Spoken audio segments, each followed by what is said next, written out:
Yes, thank you. Hang on. Hang the fuck on. Still setting up. Yes, thank you. Hang on. Hang the fuck on. Still setting up. Yes, thank you. Hang on. Hang the fuck on. What the fuck has happened? What? What's going on? Oh shit. What the fuck? En Didi Food celebramos a todos los no tan fans que saben que el partido es lo de menos. Y lo celebra con hasta 50% de descuento. Porque si no...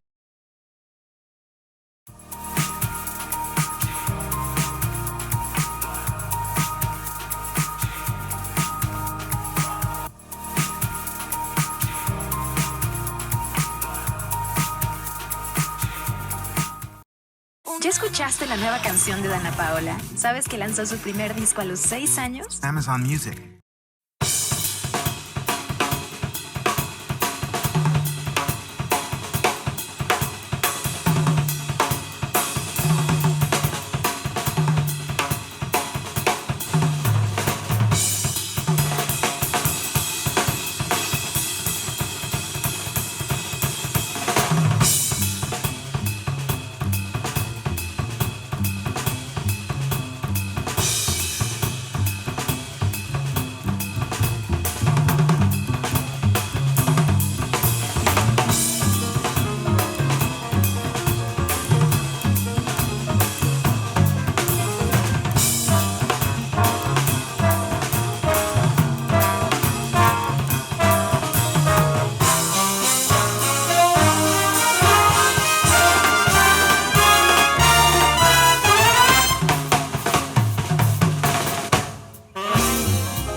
Hang on, hang on. How do you do this? What's the other?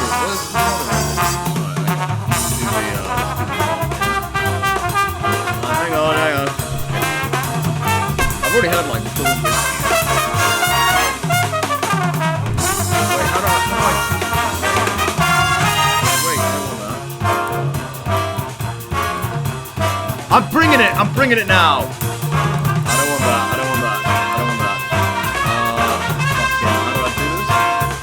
I can't find the image. Alright, hang on. I just downloaded it. Oh wait, yeah, I have to get it from Discord. I forgot to save it from Discord. Right, well, it's gotta be here somewhere. I can't even stop the music. Fucking hell, I can't stop the music.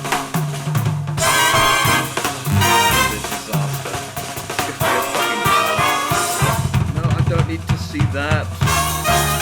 Where was the Image. Fuck, I can't find it. No, it's not that one. That was the shit though. Just scroll all the way up. It's so smooth. Now I've got it. Now I've got it. Alright, save that.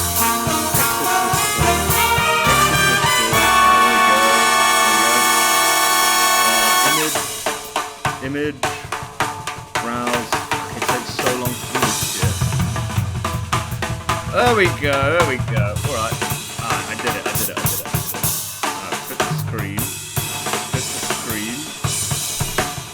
Hang on. Fit the screen. There we go. Ready for the fan fiction. It's the title show. Wait, we got something. Hang on. Ivalinato just subscribed to Appreciate. I haven't started yet. I'm still setting up. Bear with me. Fucking bear with me here. Go to that. Go to this. God. Yes, it's working. Okay, slick. Slick. We got it. Yeah, that's slick. Alright. That's the image that I want. Alright, let's, we can end this music here by doing that. Alright, welcome to the stream. I'm gonna kind of regret streaming today. I'm probably gonna get banned. Because I'm reading, like, smut again. So, yeah, if I get banned, like, I'll create a new YouTube channel. I won't bother with Twitch again. Like, fuck that shit. But, yeah, so someone collected me lots of fanfics. So we got something. $10 from Ezra Lynn. Another 8 quid from me to you. Thanks for streaming, old man. You're fucking welcome. We're doing fanfictions. I promised to do this. This isn't a regular stream. I have to get back to Cuphead. Like, I didn't even promote this, but... Yeah, we're going to give it a go. So I got to go back to Discord and find these fanfictions. So hopefully someone, like, put them in order of, like, worst to best. Which did they say was, like, the least disturbed? I think they're all kind of disturbed. But we'll just have a little look. Now. Stream submissions. So we got Sonic High School sequels, Burger, Spunk, whatever that is. Gayest fanfics about clown gathered from the depths. That's what I want. I think this was the tamest. Giantess Toriel X Azriel, Motherly Fuckery. I mean, it doesn't sound the tamest, but apparently that was supposed to be the tamest, so I guess that's the one we're going to start with. And I'm going to go inside in a sec. We just finished this whiskey. Finished the cigarette. And then I'm reading this. I'm reading, like, what's it called?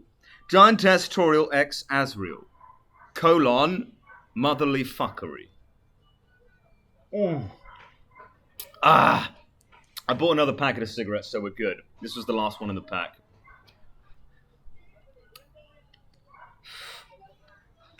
I love cigarettes. Alright, so we'll go back inside. I won't throw my voice out this time, which will be slick. By the way, if anyone wants me to, like, change the accent midway through, you've got to tell me. But otherwise, I'm just going to keep going and not check the chat, basically. That's how I did it before. And it seemed to work. It seemed to fucking work. Let me just close that door. There we go. Alright. So, I have to load this up. Hopefully there's no fucking virus here. Alright. Wattpad.com. Okay, so this is called Giantess Toriel X Azriel, Motherly Fuckery. Maybe I need glasses to read this. I'm just going to grab, fuck it. Oh, well, yeah, I'll do it with glasses on. Need to see what I'm reading here. Alright. So, Giantess Toriel X Azriel, Motherly Fuckery by Marlin Zander, 87. Alright, and this is the description. In what is easily, without, the absolute best worst Undertale fanfic of all time, that basically everyone unlucky enough to stumble across will pretty much be permanently scarred for life by, readers are treated by a very interesting, brackets, and shocking and disgusting and immensely kinky look into Azriel's deeply twisted psyche as Alphys shrinks him to ant size and inserts him into his own mother's ear canal, where he then proceeds to make his way into her poor old brain and literally fuck the living shit out of it. Brackets, on live television, just to make things even worse for the poor, poor goat mum, before finally going inside her central nervous system and taking control over her body to effectively turn her into his sex puppet and make her, brackets, and the amalgamates, of course, because why not, rape all of her friends. All done in the most revoltingly gross and sickeningly fetishistic manner possible, of course. And that's just the first half of it. To quote the Grinch's legendary theme song, this fanfic is an appalling dump heap overflowing with the most disgusting assortment of vomit-inducing fetishes imaginable, mangled up in tangled up, incestual, rapist, child porn knots. I cannot read this. No, I cannot do it. There's no way I will get away with this. Just based on that fucking description alone, I cannot do this. Oh, we got something! $10 from Colton. It's already ruined. The fan base already fucking ruined it. You're on your own. Can I get away with this? If I get banned, it's not my fault. I was told to do this. I'm just being told what to do. I'm fulfilling. I'm committing to that. I made a promise. I have to do it. I have to do it. Is there a way that I can now make this stream like put an age restriction on it? Make it adult? Can you tell me how to do that for Twitch? Can you tell me how to do that? Because I will do it to save the ban. Just tell me how to do it. There's got to be a way to do it. Like, there's no images. There are no visuals. It is literally just me reading a fan fiction. Like, surely that's going to be fine. Surely that's fine. Is there a way to do it? Do you know, with Twitch? Can I do it? Can I do it? Is there a way to do it?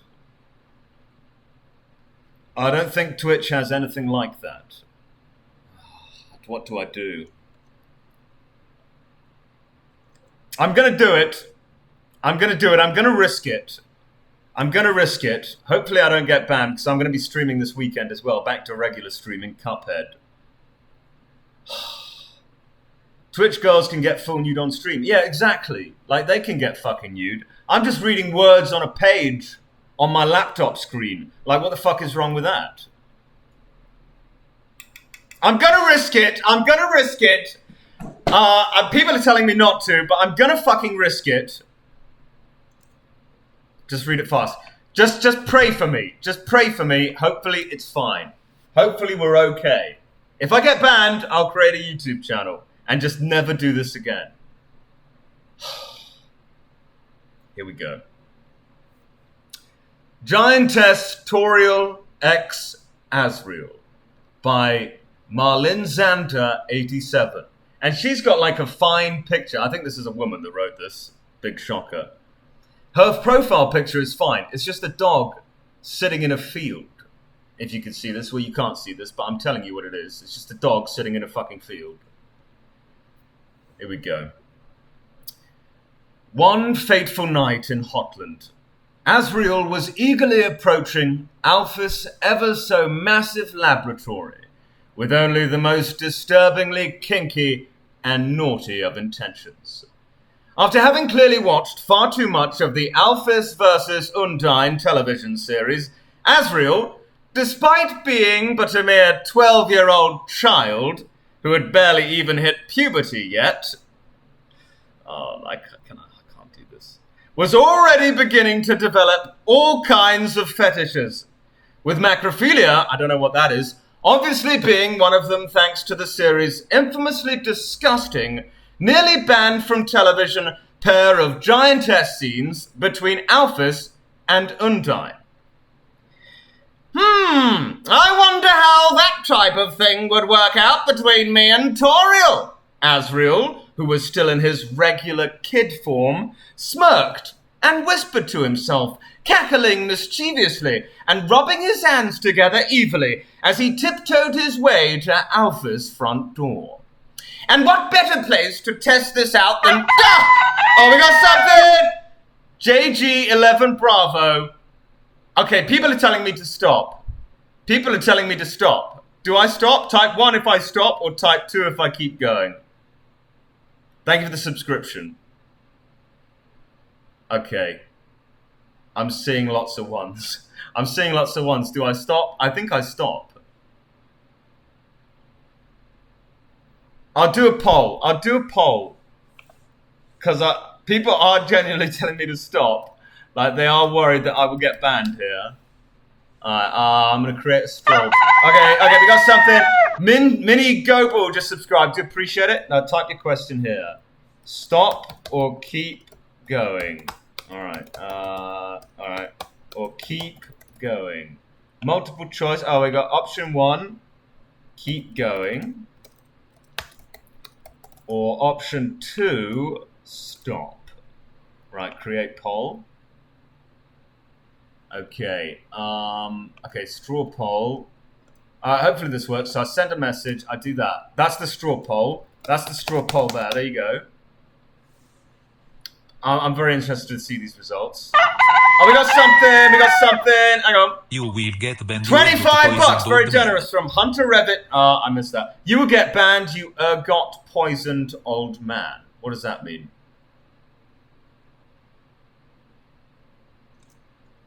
Okay, vote successful. Yeah, people are saying it's not funny, it's just disturbing. Do I stop?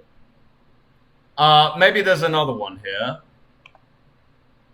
I can't see the results. Oh, the results, here we go. Oh, we got something, $10 from Colton. We need the sequel to Sonic High School NGL. Okay, most people are telling me to stop, by the way. 55%, over half are telling me to stop. So I guess I stop. I'm stopping. I'm gonna Floppy Raptor is saying, read yours. Okay, I'll stop. I will stop. Right, we'll read a different one. And hopefully not get banned. Right, well, if you saved me from the ban, thank you. Alright, so we have to get the other one up.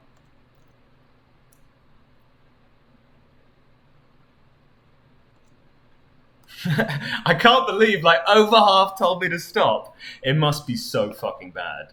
It must be so bad. Alright. Floppy, yours better not be bad. Jack Mockery sent me something. Just be sure to do it before you play the game so you don't sound absolutely destroyed, because I think that... What is this? What the fuck have you sent me here? I don't know. I don't know what he's mumbling about. Okay. So there's another one. There's one called Burger Spunk. I mean, that doesn't sound too good. So this one is written by Floppy Raptor. I mean, this doesn't sound good either. I mean, when Colossal met Keem, an erotic tale. Colossal is crazy, finally meets an old friend by Floppy Raptor. I mean, this doesn't sound much better. To be honest. Alright, well, I guess I'll do this. Better than reading about, like, child fucking, I suppose. I put way too... Is this the name? Is this the title? Oh, we got something! Fucking hell. Toby Big Bellend just subscribed. Thank you. Do appreciate it. The title is I put way too much effort into this. Start from the beginning. Yeah, I'll start from the beginning. Okay. A nervous man waited for his suitcase to roll around on the conveyor belt. He was nervous because he was about to meet a man he had known for many years for the first time. When his suitcase finally arrived, the man made his way towards the exit, where the man was awaiting him. The wall took an immortal time, and all he could think of was how much he needed a fucking cigarette. As he passed through the exit, he joined a throng of people, all looking for friends, loved ones, or simply a way out of the hot and sweaty infested shithole. The man stopped and looked around, hoping he would catch a glimpse of the man he was so nervous to meet. Suddenly, he heard a voice behind him. Clown! Colossal is crazy was frequently referred to as Clown due to the alias he had assumed over his many years on the internet. Clown turned around in hope, but there was no one there. Clown's eyes darted around nervously, trying to locate where the voice had come from. That was when his eyes moved down and caught sight of a man. The man was short in stature and fairly overweight. A long black beard flourished from the man's face, and two black beady eyes stared up at Clown. Clown could not ignore the man's gnome-like characteristics. He was disgusted, yet slightly attracted to them at the same time. "Hello, Keem," said Clown, finally. The two friends embraced, with Clown having to crouch down slightly to fully embrace Keem. The moment only lasted briefly, but felt like one entire lifetime in ecstasy. "Shall we go?" asked Keem, that's not his voice, as he reached up for Clown's suitcase handle and began walking towards the exit with it, like Keemstar would ever offer to carry my fucking bags. As soon as they reached the exit into the open air, Clown whipped out his carton of cigarettes and shoved as many as his hands could manage into his mouth. Clown felt around for his lighter, but it was nowhere to be found. Clown's heart stopped. "Fuck!" he screamed as the nicotine addiction slowly consumed his body. Clown fell to his knees in despair and was about to shed a tear when he suddenly saw smoke ascending from his many cigarettes. Clown inhaled, and the sweet, penetrating release of nicotine filled his lungs, reaching every inch of tumor-ridden lung tissue it could find. As the nicotine filled his body, Clown looked to see Keem in front of him, lighting his own cigarette with his G-Fuel lighter. "Use code something," said Keem, and gave a cheeky wink. Clown stared at his savior. Keem's pointy face was almost resembling that of a rat now. "How many fucking things can this man look like?" thought Clown to himself. But that thought passed quickly, as the multiple cigarettes filling his mouth crammed his body with temporary happiness and fulfillment. Clown stood up and regained his composure. "Let's get the fuck out of here," he uttered, and waited for Keem to lead the way to his truck. As they headed towards the vehicle, Keem revealed his terrible experience on the way over. "I hit a dog going 70 miles per hour on my truck." Clown looked down at Keem, and before he could respond, Keem replied, "Yes, it died." Clown stared in disbelief at this disclosure, and could see a single tear rolling down Keem's cheek. What a pathetic fucking creature, thought Clown. Eventually they made it to Keem's truck, and they both got in. Keem's disability did not seem to get in the way of his lifestyle. A little extending ladder allowed Keem to climb into his truck with ease, and the pedal extensions were just as impressive. As Keem settled into his booster seat, Clown took a moment to admire the garden ornament that was going to host him for the next couple of days. The longer Clown looked, the more nauseated he became. He decided that looking at Keem for extended periods of time revulsed him, but there were unknown feelings stirring within Colossal that slightly aroused him at the thought of Keem.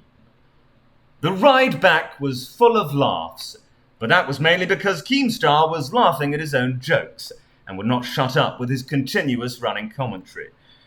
Clown wasn't sure how long the journey was, as he had passed out about 10 minutes into Keem's conversation and woke up shortly before they arrived.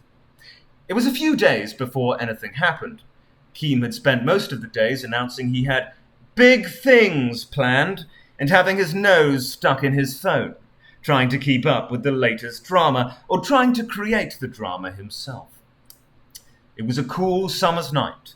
Clown was sleeping peacefully when he was awakened by some strange sounds coming from the garden.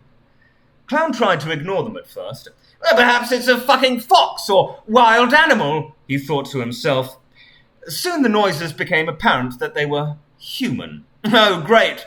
It's a fucking burglar, and he's going to rape and murder us at any moment," thought Clown.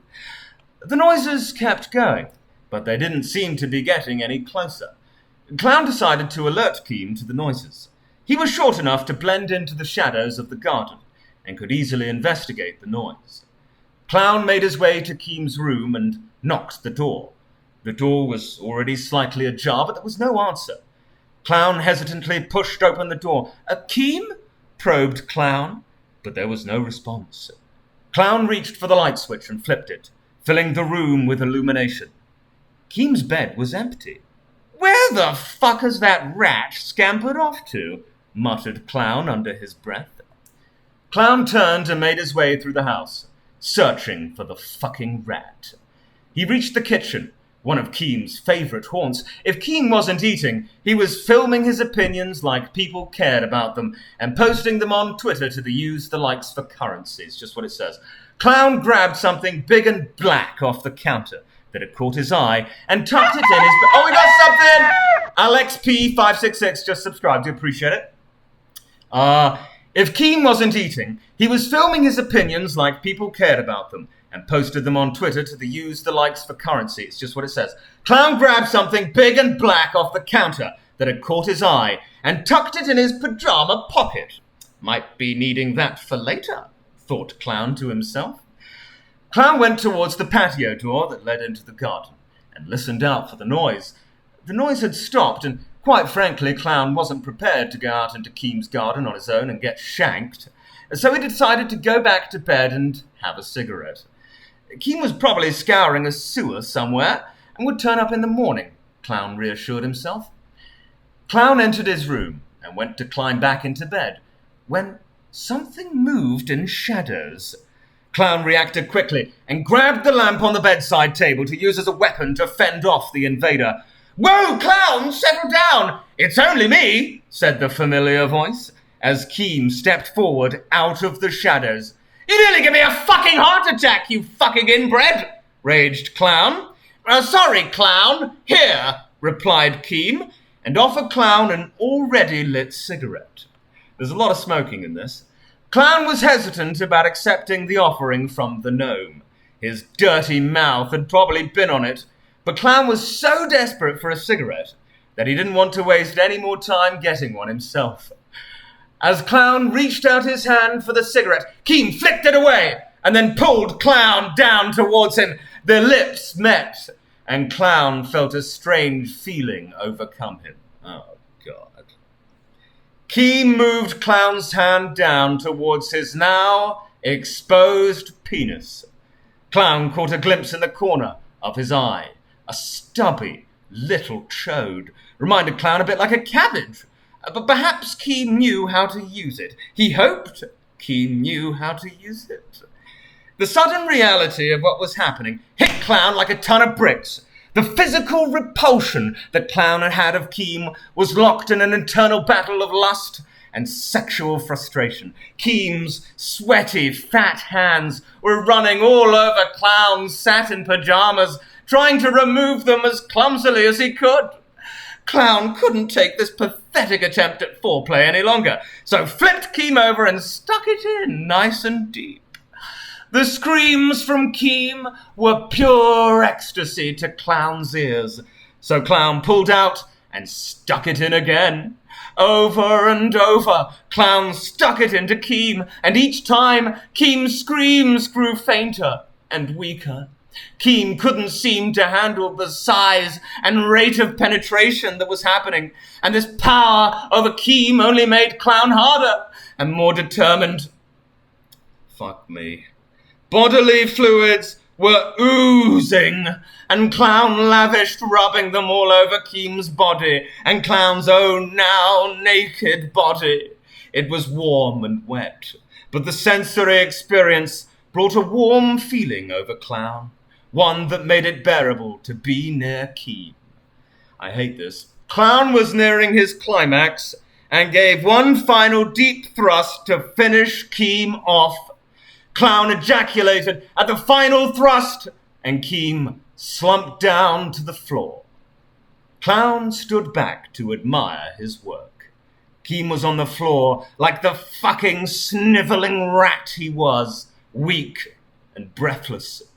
The room was a mess, but that wasn't his concern. Clown didn't have to clean it up. He simply had to live with what he had done. that he had seen DJ Killer Keemstar naked. He wasn't entirely sure which was the worst result, but felt the latter required less physical work, so went with that. Just as Clown was about to leave the room, he caught glimpse of the cigarette Keem had flicked away. Still lit, still perfectly smokable. At fucking last, he said as he picked it up and took a long and deep drag. He walked back into the kitchen and put the knife back onto the counter. The big black handle covered in blood right down to the tip of the blade. He made his way to the patio door and opened it. A familiar smell met him, and he followed it. Clown took the last drag on his cigarette and stubbed it out on a nearby tree and continued following the smell. That was when he stumbled across it. In front of Clown was a small bonfire, and on that bonfire was every last pack of cigarettes that Clown had had in his possession. A smile cracked on Clown's face at Keem's last cruel attempt at manipulation, and the smile turned into laughter. Clown was hysterical when the police found him a few days later, naked and lying on the ground next to the burnt-out fire, stroking the ashes of his beloved cigarettes with his bony fingers. That was actually very good.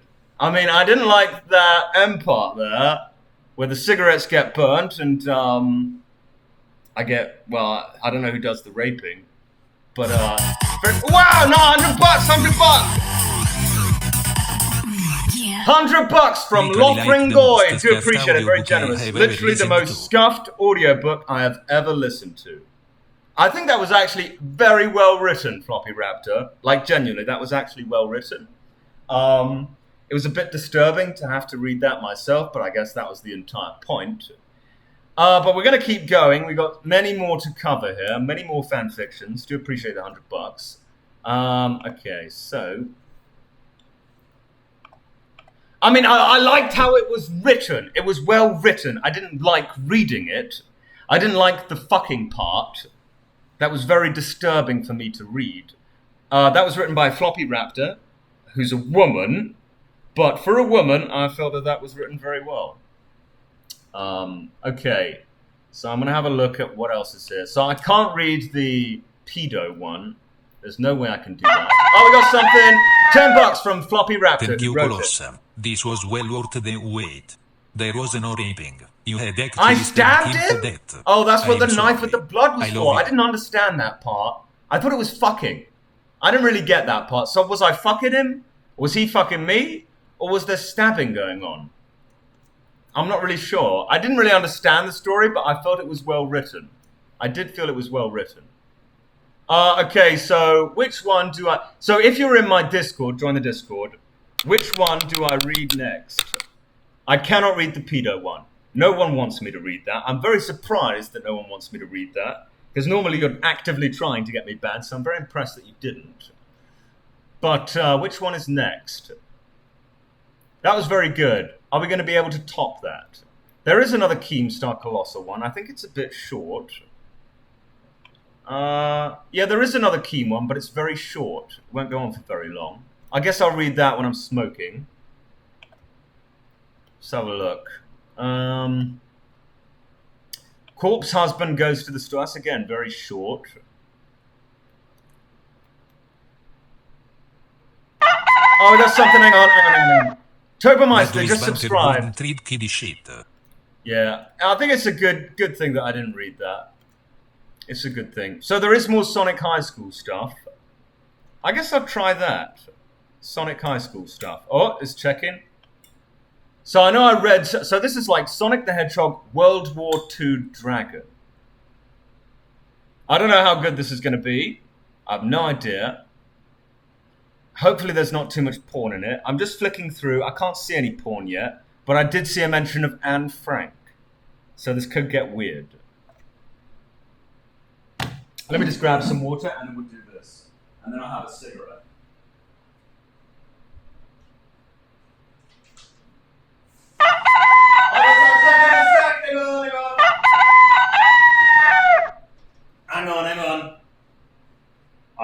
what was it?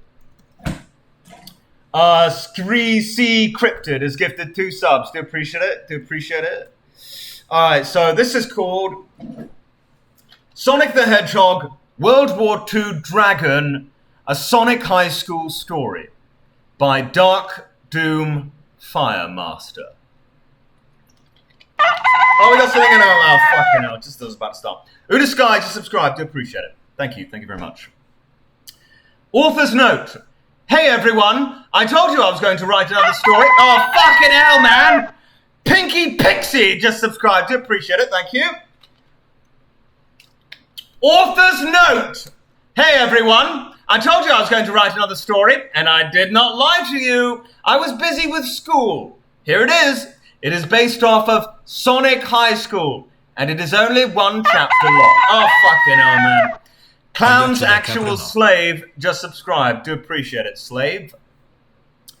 Wow, said Tails. We're at school. Tails, being the smartest, was right. Sonic and Tails and all of the else people in their class were in class at school, and it was history class. Okay, here is your big project, said Mr. Learning. You are all going to do a project about World War II. It is due on Monday when the weekend is over. It is really important and the biggest thing you will do. If you fail this project, you will have to go to a different high school. Wow! Oh no! Said everyone in the class together at the same time in a surprised and scared way because they did not want that to happen. Mr. Learning was the teacher. Yeah, we got that. Oh, and also, you have to do this project with another person, said Mr. Learning to the class. His class. It's just like, doesn't need that. Sonic and Tails looked right at each other with the biggest eyeballs and did a strong high five. Cool, said Sonic to Tails. With you, I will never fail this project. We have avoided the conflict and our destiny is sealed. No, okay, but I want to do something that is better than everyone else. You know how I am when it comes to school, screamed Tails to Sonic. There was so much hubbub in the classroom. It was like being in an ocean of little boys. What? There was so much hubbub in the classroom, it was like being in an ocean of little boys. Pyro knows that one. Ah, okay, shouted Sonic to Tails in that old Sonic way. Sonic and Tails got up out the classroom and went into the hallway, and then into a different hallway, and then out of the school and went to Tails' house. Okay, here is my idea, said Tails to Sonic, who was now in Tails' room. Here is a time machine that I invented. We are going to use it to go back in time and stop World War II from ever happening so that we get the best grade ever. And everyone else fails because World War II will not have happened and they will be doing projects about fake things. Tails laughed and rubbed head. What? Oh man, said Sonic to Tails in a surprised way. That idea is so crazy. Wait, oh wow, Blaze the cat is in our class. That means she will fail. Yes, said Tails to Sonic. Hate that bitch, said Sonic to Tails. Let's do it. Okay, said Tails. This is how the time machine works. I have to use the control thing here, and you have to go into the time machine and go stop World War II. I can talk to you and use the time machine on you from here, so don't worry if you mess things up big time, because I can get you out. Cool, said Sonic, but how do I stop World War II from happening? Said Sonic, making a face that was confused, like an ostrich at a new zoo looking for his food when all of the other ostriches leave to go eat. But he doesn't fucking know. What are these analogies? Thank you for the subscription. I missed that. What the fuck was that? Jesus Christ, where was I? I've lost my place. Oh my god. Cool, said Sonic. But how do I stop World War II from happening? No, I haven't read this yet. Where was I? Hate that bitch, said Sonic to Tails. Let's do it! Okay, said Tails. this is how the time machine works. I have to use the control thing here, and you have to go into the time machine and go stop World War II. I can talk to you and use the time machine on you from here, so don't worry if you mess things up big time, because I can get you out. Cool! Oh, fuck! Gran just subscribed. I appreciate it. I lost my place again. Cool, said Sonic. But how do I stop World War II from happening? Said Sonic, making a face that was confused, like an ostrich at a new zoo, looking for his food when all of the other ostriches leave to go eat, but he doesn't know where to go. Mighty Claw just subscribed. I appreciate it. Well, obviously, you have to kill Rudolf Hitler, shouted Tails. Now get in the time machine! The time machine looked like a big grey thing with parts. Sonic looked surprised, but Tails pushed him into the time machine, and Tails went to go push a bunch of buttons and screens and pull on things until Sonic was trapped in a little thing, and a lot of smoke came out and lights flashed. Here we go, shouted Tails. I am sending you to before World War II. Sonic felt like he was in a bathtub filled with yogurt, and then before he knew it, he popped out of the time machine, and suddenly he was in Germany. You are in Germany, said Tails to Sonic with his time machine technology. I don't know what to do. What am I doing? How do I kill Hitler? Shouted Sonic out loud to Tails. But it looks like Sonic shouldn't have done that, because then the Nazis came for Sonic. That's how it's spelled. That blue teen is thinking about killing Hitler. Get him and put him in jail. The Nazi army people came over and grabbed Sonic on the arms. Hey, let go of me! Let go! Tails! The Nazis are taking me away! Help! Screamed Sonic like a wild ass and tried to break free out of the Nazis' grips. But even with all of his fast-speed power, there were just too many Nazis, and they kept Sonic from going anywhere. They carried Sonic through the street into the jail and put him into it. Tails, get me out of here, cried Sonic in a way that sounded so scared. What? How did you mess up already? Okay, I have to put you in another time zone for a while before I can bring you back to Germany. Here we go, said Tails with his speaker. Tails hit some buttons and did a variety of smart things, and then Sonic disappeared in a flash of light and appeared in ancient Egypt. You are in ancient Egypt now, Sonic. I am not. I am still at my house using the time machine. You are a burden sometimes. Sonic was in ancient Egypt and said, well, I guess I can just have fun here for a while I wait to go back to ancient Germany. Sonic saw a pyramid and went inside it. I think he means pyramid. When Sonic went in there, there were so many things. Oh, we got something. Hang on. The Mauer just subscribed. Ancient Germany. Ancient fucking Germany. Fucking hell. Hang on. I lost my place. They've spelt it so weird. Pyramid. Pyramid. Not pyramid. Where was I? Oh, fuck! Robini just subscribed. I appreciate it.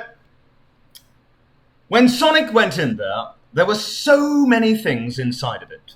There were paintings on the wall. Not like paintings in frames, but things that people drew onto the walls. And also there was a big golden chair with a guy that looked like a king sitting in it. Hey, I think I know you, said Sonic to the king. Sonic remembered seeing him somewhere before, and then he remembered where. In history class. Yeah, you're King Tunt. Sonic was right. It was King Tunt, the ancient pharaoh from Egypt. That's how it's spelled. Oh, fuck! $5 from Ezra Lynn. Read with a German accent for ancient Germany. Okay, well, when we get back to ancient... Oh, fucking hell, I won't do that. I'll remember to do that. Nazis. Thank you for the subscription. Who are you? Said King Tunt. King Tunt had a big gold hat on and some bracelets and a neck thing. And then he looked at Sonic really hard and realized something.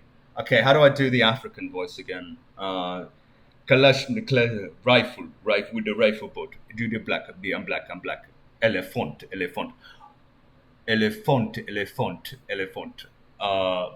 the elephant and the antelope. Okay, I think I've got it.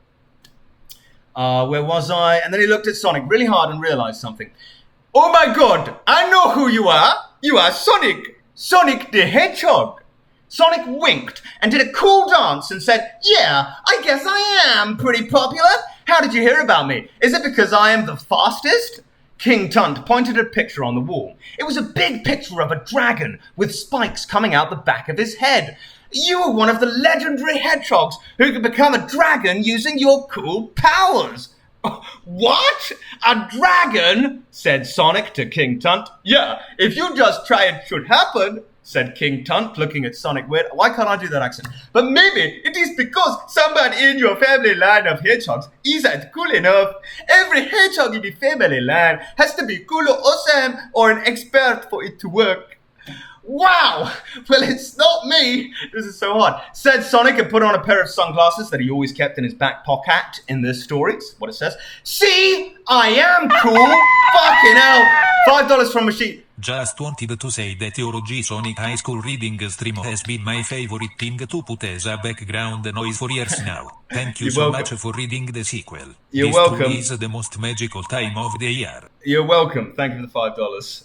I've lost my place again.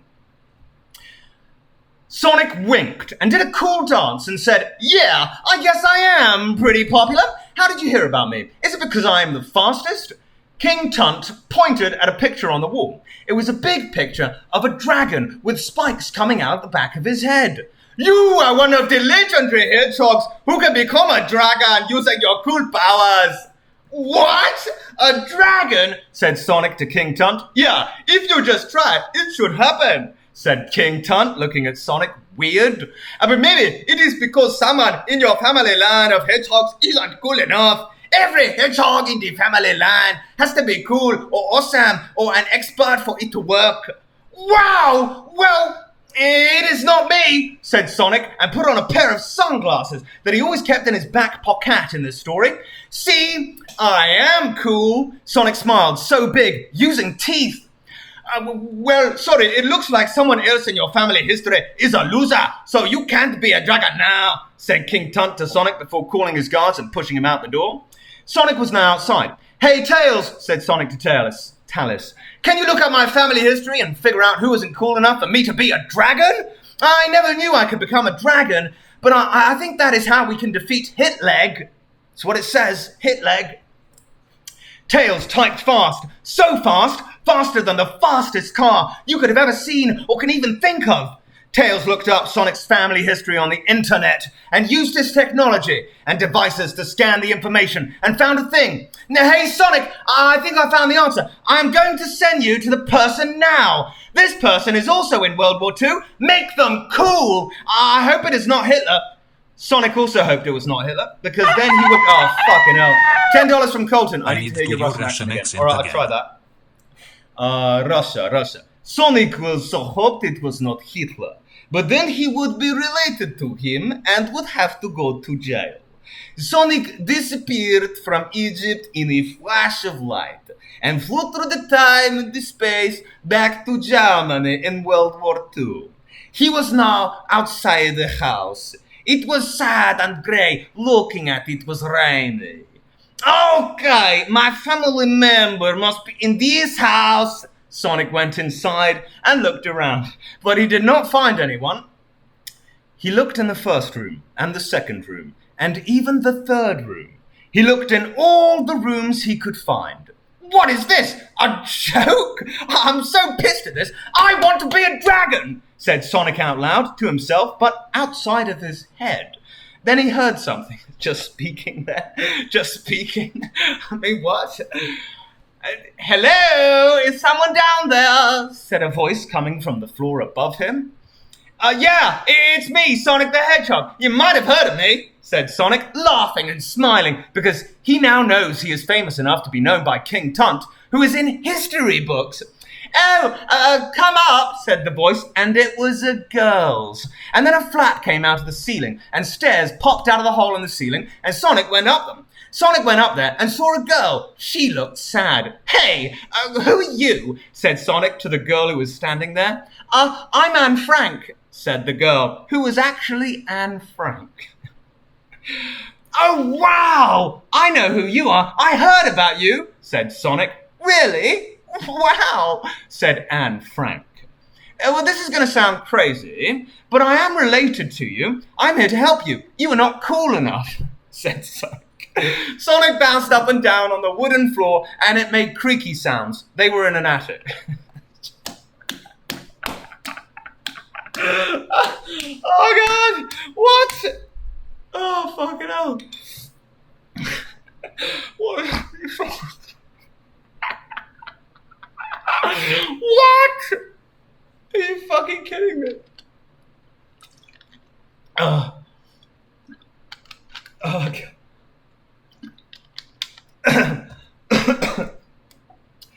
Well, this is going to sound crazy, but I'm related to you. I'm here to help you. You are not cool enough, said Sonic. Sonic bounced up and down on the wooden floor, and it made creaky sounds.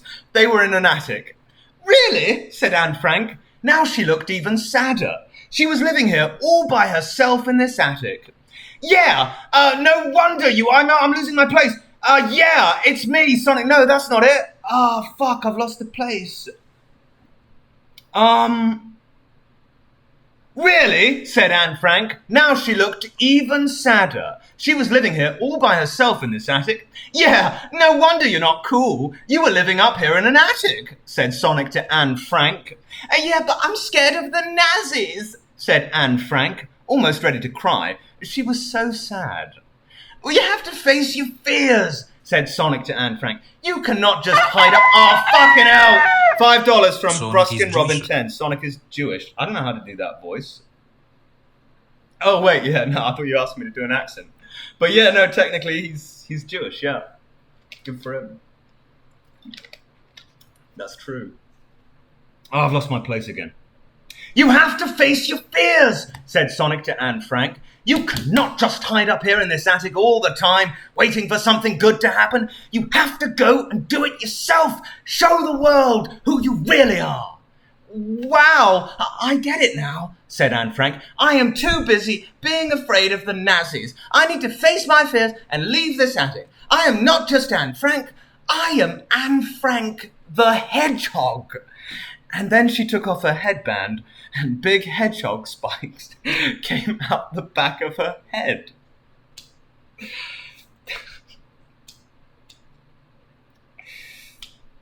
Yeah, that's it. There are so many things that you can do if you are just not afraid. You can go to Applebee's and use teen social media and buy an Xbox and even have penis plus vagina sex like me and Amy, said Sonic to Anne Frank, winking. Don't fuck.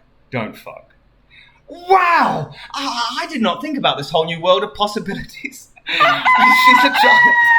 $50. Sorry, but this is It's not, though.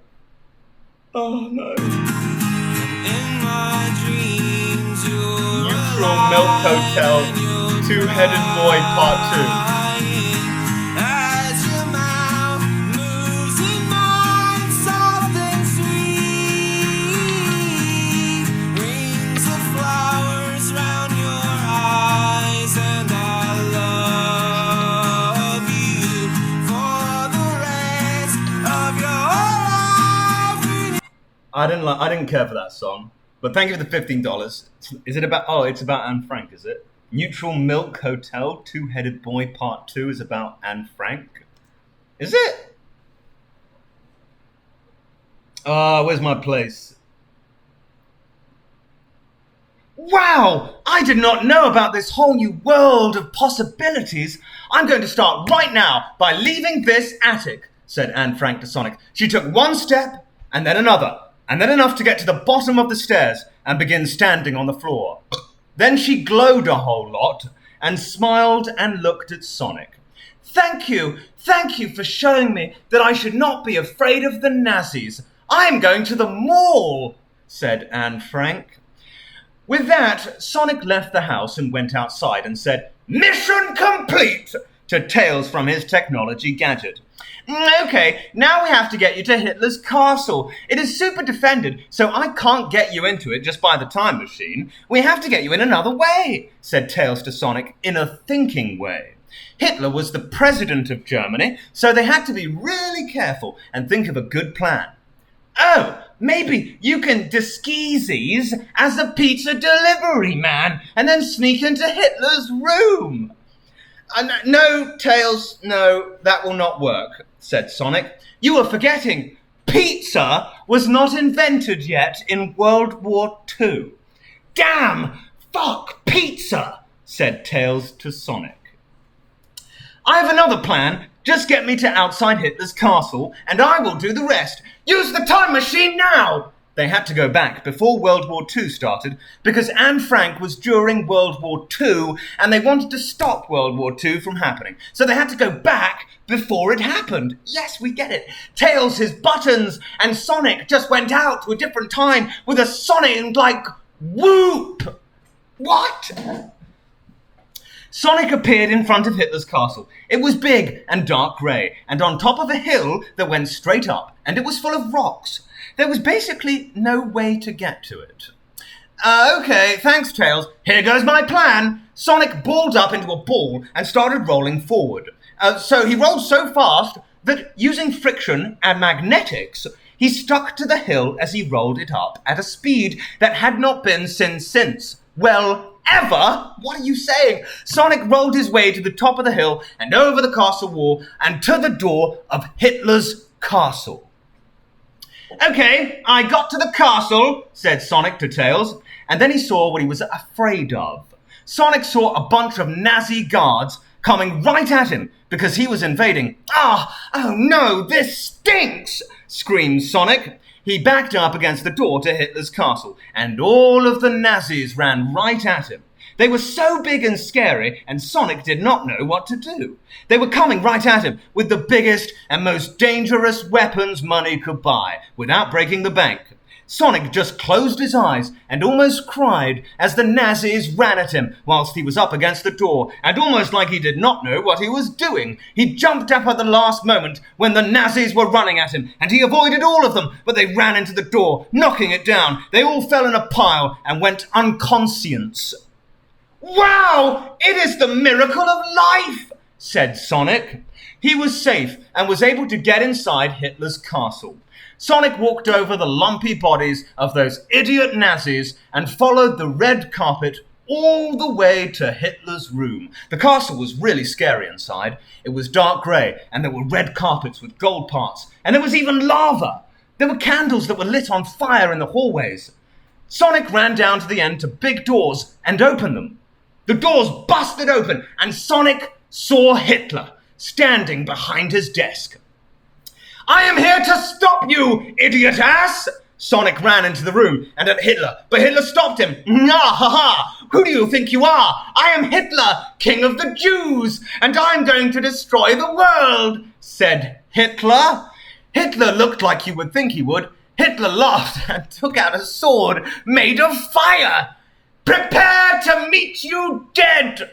Hitler ran at Sonic with his fire sword, and Sonic almost thought, oh no, I'm going to die right here. But then he did not. Sonic jumped over his sword and said, nice try, Hitler, but you are messing with the wrong hedgehog. Or should I say, dragon? Sonic put his elbows out like he was ready to do the chicken dance. But instead, he started to glow, and light went to him, and big beams of light came out too, and it made a loud sound. No, this can't be! The legends are true! Screamed Hitler, trying to beat off Sonic with his fire sword. Sonic kept glowing, and his shape changed into a huge, big blue dragon with green eyes. He was so big that he broke through the walls and ceiling of Hitler's bedroom. Roar, said Sonic, and he breathed fire into the sky. Sonic used his big dragon claws and slashed a little tiny baby Hitler, who was looking so scared using his fire sword now. The wind was blowing. Then Sonic decided enough was enough, and grabbed Hitler in his claws and flew out away from Germany to Hawaii and dropped him into a volcano. So long, Hitler! There, Hitler was dead, shouted Sonic as he snapped a picture and flew away from the volcano and back to Germany. Sonic got back to Germany and glowed and then turned back into a hedgehog. There, Hitler is dead, so World War II can never happen, said Sonic to Tails through the technology. Wow, cool! That was the coolest thing I've ever seen. We still be able to use your dragon powers to get outweighed all the time, said Tails to Sonic, almost crying with amazed feelings. Sonic looked at himself and said, yeah, it was cool, wasn't it? Okay, take me back to normal time now. I want to go home. Tails handed his device, and Sonic came back to Tails' room in a flash of light. Okay, give me that camera, screamed Tails to Sonic. Wow, control yourself, said Sonic to Tails. Sorry, said Tails. I'm excited. Tails grabbed the camera and printed out the picture of Hitler being eaten up by the volcano. Then they ran to school, even though it was like 8 o'clock, and broke in and ran to their history classroom. Mr. Learning, here is our project, said Tails as he handed the picture to Mr. Learning. Mr. Learning touched his glasses and looked at the picture and said, oh my God, this is of Hitler dying. You stopped World War II from happening. Wow! Yup, we sure did, said Sonic and Tails together at the same time to save time. They laughed and high-fived like at the beginning of the story. That's it. You get the biggest A ever. The project is over, and you can get an A for the whole class. No one else does, said Mr. Teaching. Yeah, said Sonic. Woohoo, said Tails. Sonic and Tails hugged, and Mr. Learning was so proud, and they went home. Author's note. Merry Christmas. That's the author's note at the end. Well, at least there wasn't any porn, I suppose. Oh, God. Right, cigarette time, and then it's the next part. Oh, we got something, hang on. Yeah. Thank you for the $50, Colton, very generous of you. Thank you, Daddy Clown. We have been anxiously awaiting that sequel for years. Do appreciate it, very generous of you. Got one more part to go here. But cigarette first.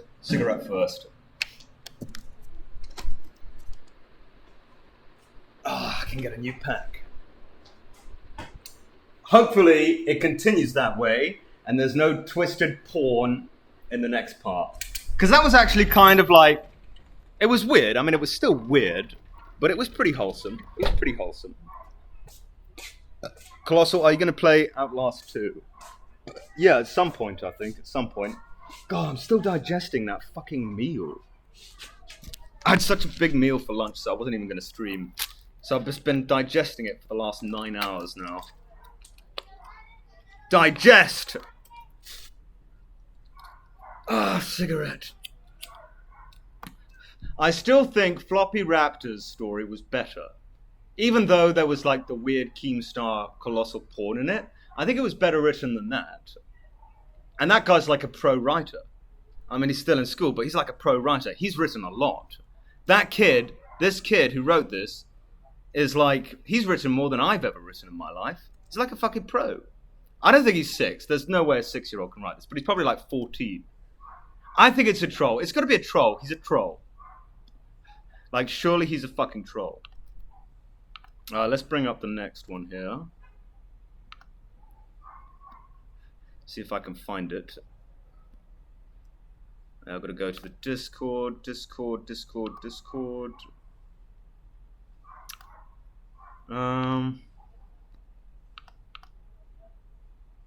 Alright, here we go. So this one is called Chapter 1, Life After High School. How many chapters are there? Oh, okay, so there's 3 chapters to this. This is Life After High School. So hopefully it doesn't get too weird. That's all I'm saying. Just hopefully, I'm just flicking through to see. It doesn't look good. It doesn't look great. It doesn't look... It's difficult to tell flicking through.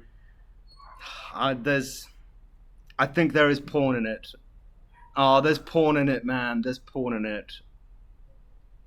There is definitely some porn in it.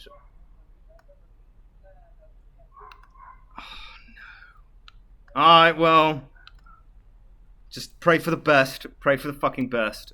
But it looks like there's some twisted porn in it. I will be reading it. I'll read it.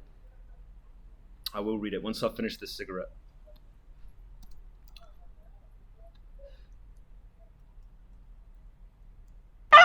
And he keeps writing them. He keeps writing them. You're truly amazing.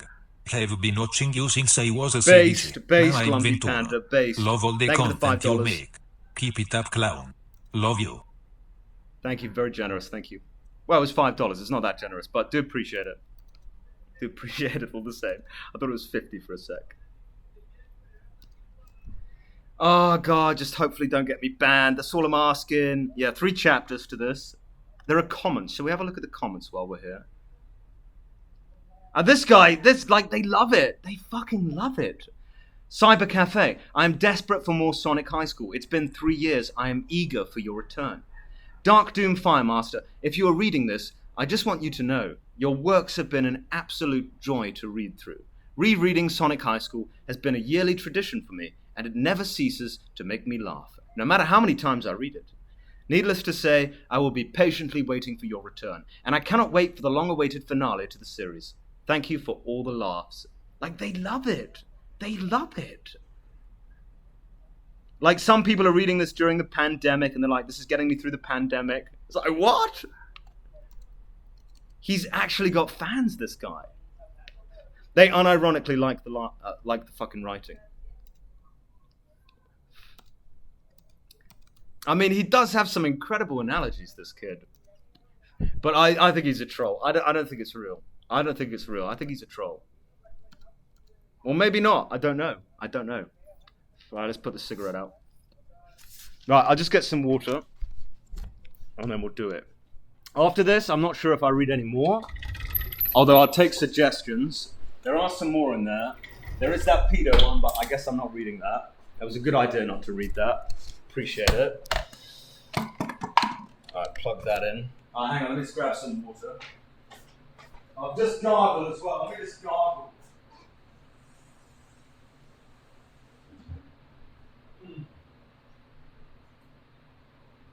There's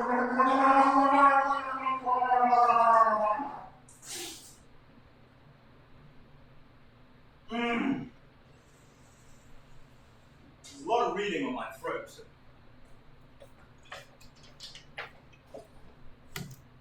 And it's just got fucking dark outside. I didn't even realise. Right, here we go. Right, glasses on, glasses on. Alright, here we go. Oh, it's not that one. What's this? Oh, I've lost it. I've lost it. Oh, wait, hang on. I've got to get back. Oh, fucking spilling water on my keyboard here.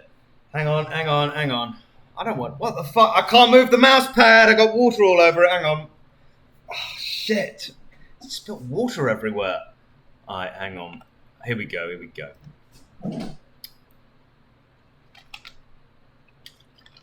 Sonic the Hedgehog, the movie. A Sonic High School story by Dark Doom Firemaster. Chapter 1. Life after high school.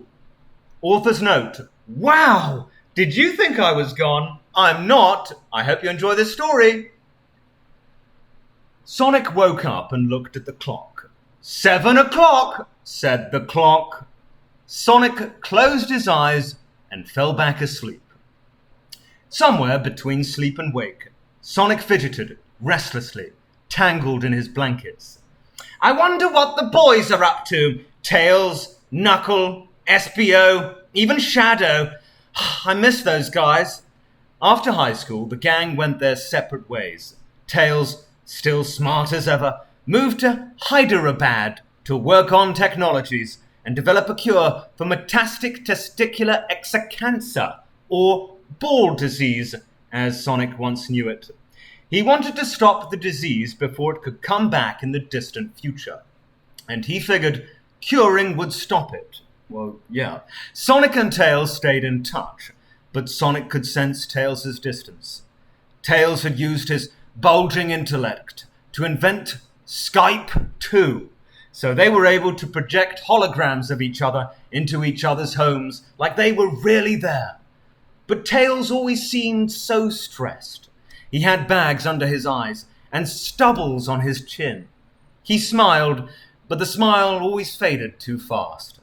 Sonic could tell there were more important things to Tails now than spending time with Sonic. Sonic thought that was bullshit, but he accepted it because it was for a good cause.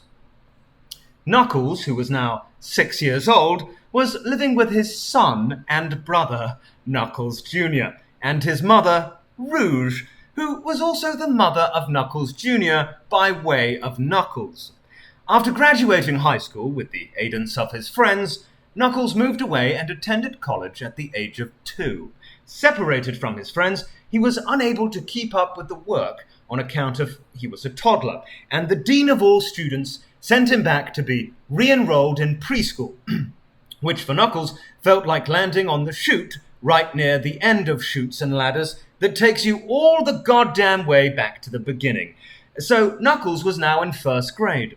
Rouge and Knuckles Jr. had moved out to the college to live with Knuckles because they figured he would not be able to find his way home by himself because he was only 2 years old. Espio played truant from his one-time sexual relationship with Rouge and moved to an apartment with Silver, with whom he was now in a fulfilling and succulent gay relationship. Espio, ever the chameleon, had been making a living managing his tatrazine-sensitive food blog, which he created after discovering his debilitating allergy while eating a marzipan facsimile of Cream's head and her belated quinceañera, from which he was saved by what? I gotta read this again. Like, what? Espio, ever the chameleon, has been making a living managing his tatrazine-sensitive food blog, which he created after discovering his debilitating allergy while eating a marzipan facsimile of Cream's head and her belated quinceañera, from which he was saved by Silver, who used his psychokinetic powers to remove the offending bolus from Espio's swollen esophagus. Silver then did the CPR kiss on Espio, which instantly gave Espio a turgid erection and made him realize that he was attracted to Silver. Fucking what? Shadow just kind of disappeared after the high school graduation process. Sonic saw Shadow get into his car. Shadow looked back at him, closed the curtain, and drove off. That was the last time Sonic ever saw Shadow. Sonic looked at Shadow's number in his phone sometimes and wondered what he could be up to. Sometimes he listened to police blotters, sometimes in hopes he would hear something about a black hedgehog shooting someone. But he never did. Sonic, blinking himself fully awake, rolled over and looked at the picture in the little pink frame on his bedside table. Amy. It had been a month since Amy passed. Bovine spongiform encephalopathy. Damn you. The bed was too big now. It no longer smelled of her feminine musk. Didn't feel like home to Sonic anymore. And it still replayed in his head all the time, in flashes and echoes. Doctor, please, there has to be something you can do. No, she'd never give up. I can't give up on her. I can't. No, I won't do it. And I won't let you either. It tortured him. He didn't want to remember Amy like that. He wanted to remember the woman he loved. Good morning, sir, said a robotic voice from the doorway. That voice belonged to Omocho. Your mail is here. Omocho flew over to the bed and dropped a stack of letters onto Sonic's long, taut body. Thanks, Omi. At least I've still got you, said Sonic to Omocho, rubbing his eyes. Actually, about that, I'm quitting, said Omocho in an emotionless voice. What? What do you mean? Said Sonic, asking, but it was too late. Sonic already heard the door close because Omocho left, and now he didn't have a butler. Fuck, said Sonic. Now I really am all alone. Sonic pushed the stack of mail off his body and rolled out of bed. White socks, red shoes, white gloves. Sonic sat on his bed and pulled on the same outfit he did every other day. He glanced over at the long walk-in closet where Amy's clothes still hung. I miss her. He looked at her earrings. I miss her smile. He looked at her slack red dresses. I miss the feeling of her body. He looked at her shoes. God, do I miss the soaring arches of her feet. He felt a small surge of invigoration and walked over to her shoes. He caressed the soft suede interior and then took a hopeful huff. They hardly smell like her anymore. It's not fair. I am not ready yet. Sonic stared at the floor for 70 minutes. Sonic finished up his breakfast. Omocho had left him a courtesy meal before bouncing from the joint, but it was just a bowl of cereal. It had already gone soggy by the time Sonic found it, but he ate it since it was in front of him. Sonic found himself confused, not knowing what to do with the empty bowl. What did Omi do with the bowls? Shit! Sonic had never taken care of himself. Sonic's mum, Amy, on Mocho, there was always someone else supporting him while he took the starring role. But now, on his own, he felt lost. Oh, guess I can just buy a new one. Bowl in hand, Sonic went outside and to the curb. He saw his neighbour, Tracer, grabbing the morning paper. Oi, Sonic the Hedgehog! Oh, it's fucking on. Oi, Sonic the Hedgehog! Top of the morning to you, laddie! Barked Tracer in a cheery British voice. Sonic didn't take Tracer, no. She was nice, she was pretty, she represented lesbians, but she was fast, and he couldn't help but feel she was everything Sonic was. Everything Sonic was. She was nice and fast. She was beautiful and fast. She was a gay icon and fast. And Oodle's more successful than Sonic these days. Morning, Tracy, said Sonic. Pretty wild party last night, huh? Her house had been booming late into the night when Sonic tossed and turned in his bed. Blimey, it was! It was! Just had a couple of the girlies over for a fun night. Oh, you're still knackered! Tracer dropped a plump bag in the garbage can at her curb. Ah, well, glad you gals had fun, said Sonic. Hey, tell your friend I said Chinese. Sonic mustered up a little wink and then realized he was still holding the empty bowl. He dropped it in the trash can. Throw it away, you whole ball, are you, Sonic? Upped off the trolley, did you? Tracer looked at him with confusion for a long moment. I am just taking a piss. I'll let her know. Catch you later. Tracer put the lid back on the garbage can and recalled into her mansion. Sonic's face was red with embarrassment. He couldn't get back into his house fast enough. Sonic returned to the pile of mail, now on the kitchen counter. Fan mail, credit card offer. Movie deal, said Sonic, blinking at the shining golden envelope. He tore the letter open. Dear Sonic the Hedgehog, we are delighted to inform you that we are beginning production of the Sonic the Hedgehog movie. Sonic read the rest of the letter, then said where and when to be at it, and how much money he was going to get. What? I'm going to be a movie star, said Sonic, throwing his hands and the letter in the air. Wait until Amy hears. Oh, right, said Sonic, already putting a damper in his pampers. Still, it was something to do. Sonic stepped out of his Sonic Uber and into the movie studio.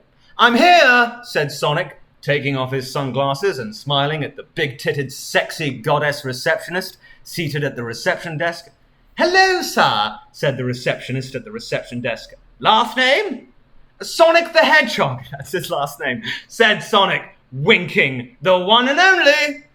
Okay, thank you, Mr. Sonic the Hedgehog. Please take a seat.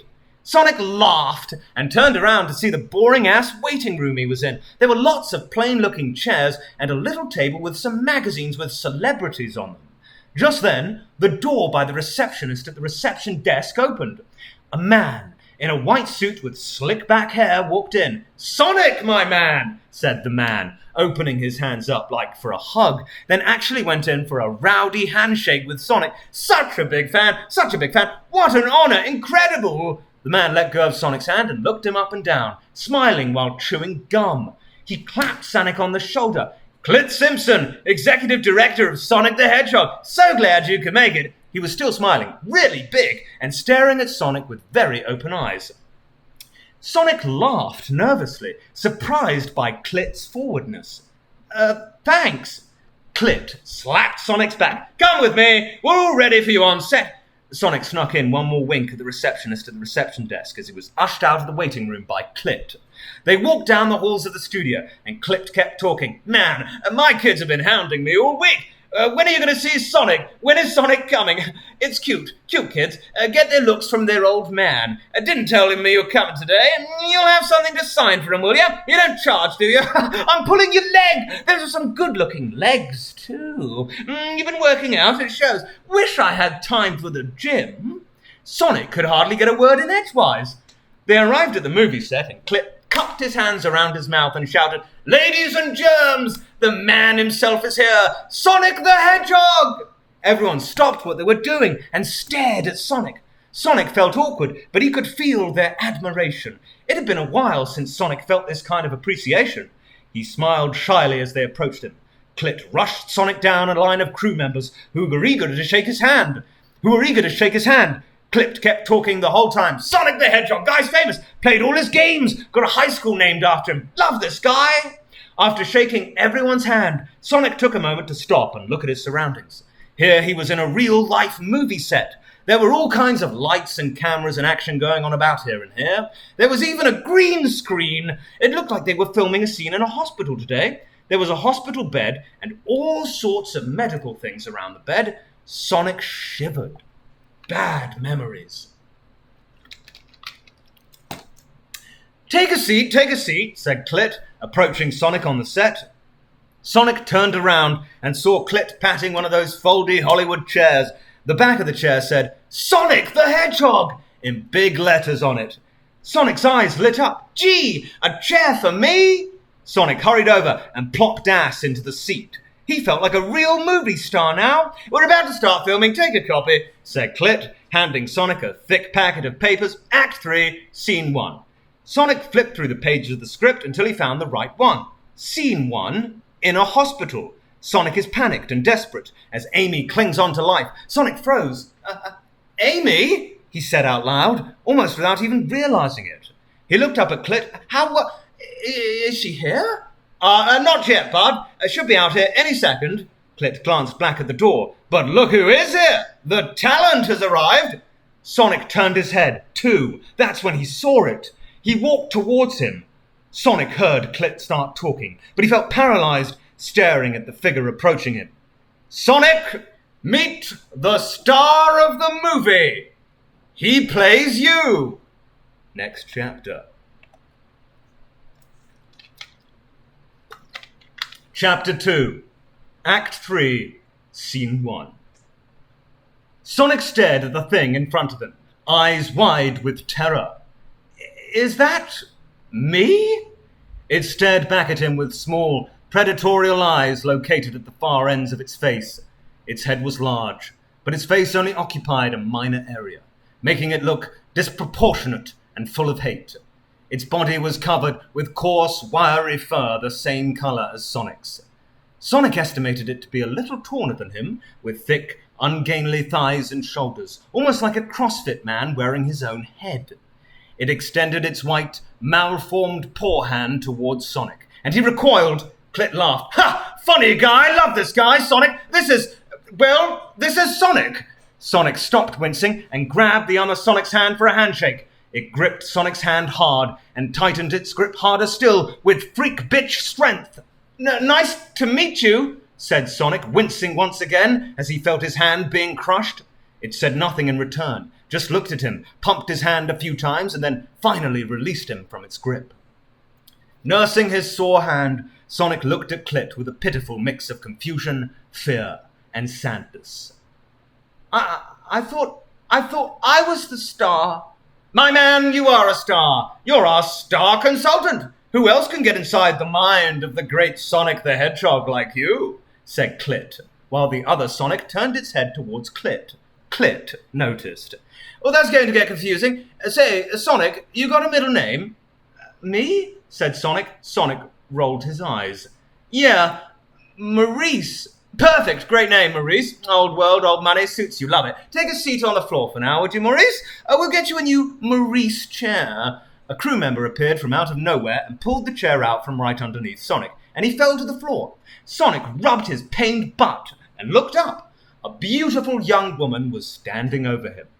Mr. Simpson, I'm all ready, she said in a hauntingly familiar voice, but with an accent like a country singer. Sonic rubbed his eyes in disbelief. The woman had short pink hair, stunning green eyes like pools of acid, and assertive globular breasts, barely contained by a tight red and white dress.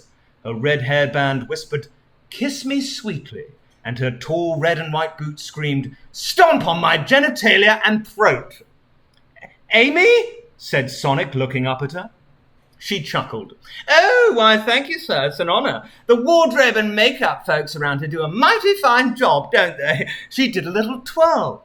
Gorgeous, fantastic, said Clit. He sneakily grabbed her stiff ass and planted a wet kiss on her cheek. Lovely, Maurice. This is Georgianne the Hedgehog. She's our Amy. She curtsied. Sonic gulped. She really looks just like Amy.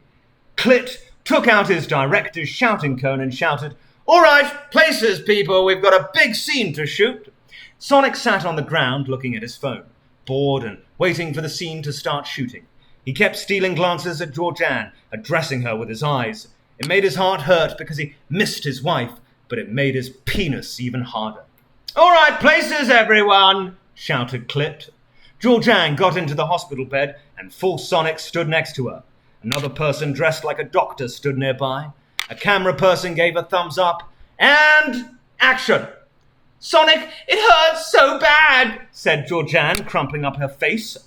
Doctor, there has to be something you could do, said someone holding a script off on the side, not in the scene or on camera. When he said this, the other Sonic looked at the doctor. That's weird, thought Sonic. Why doesn't he talk? Why doesn't he say his own lines? The disease keeps mutating. We've tried everything there is. Surgeries, procedures, even a life transplant. I'm sorry, but it looks like there was no choice. She's going to die, said the doctor actor. Don't tell me that, shouted the Sonic line reading person. The fake Sonic grabbed the doctor actor by his coat and bared its teeth. They were kind of small and not very sharp looking, but there were a lot of them, and they were all the same shape, and they looked like they were stolen from people. Sonic felt so full of fear he could have shitten.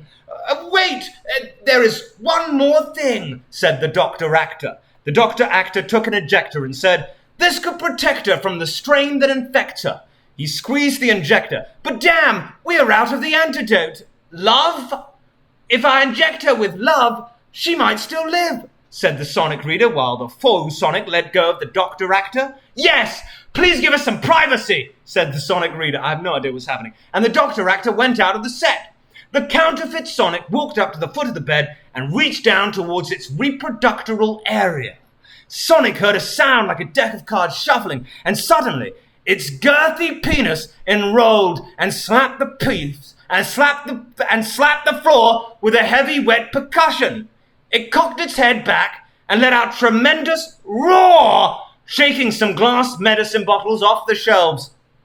Fraudulent Sonic then threw its hand forward and grabbed Georgianne by the legs and pulled her inwards, and its long, barbaric penis grew 3 sizes that day and transitioned into being hard. Oh, Sonic, she cried, but she sounded almost afraid, as if there were spiders in her thoughts.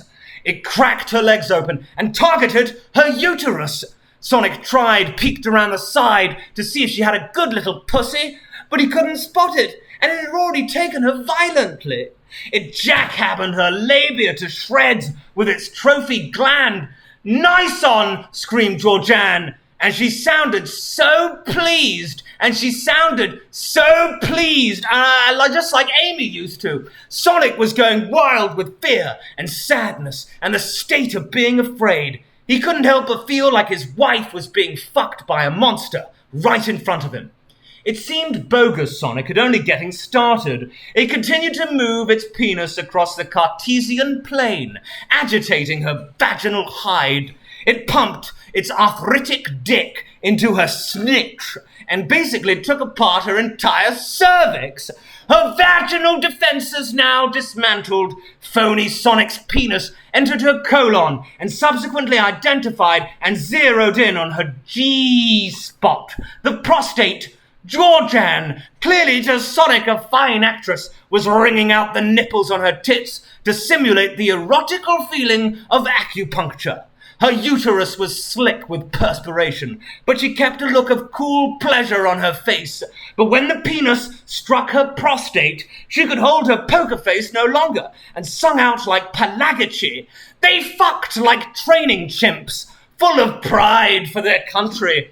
Before long, the hour of ejaculation had arrived. "Roar!" screamed the falsified Sonic, and Georgianne squealed, "I'm about to arrive!" But just as it was about to sick its testicles' contents upon her, Sonic could take it no more and cried out, "Stop it! Stop it! This is all wrong!" Clit looked over at Sonic and then back at the sex occurring and shouted, "Cut!" But it didn't stop. It kept laying siege to her vulva. "Cut!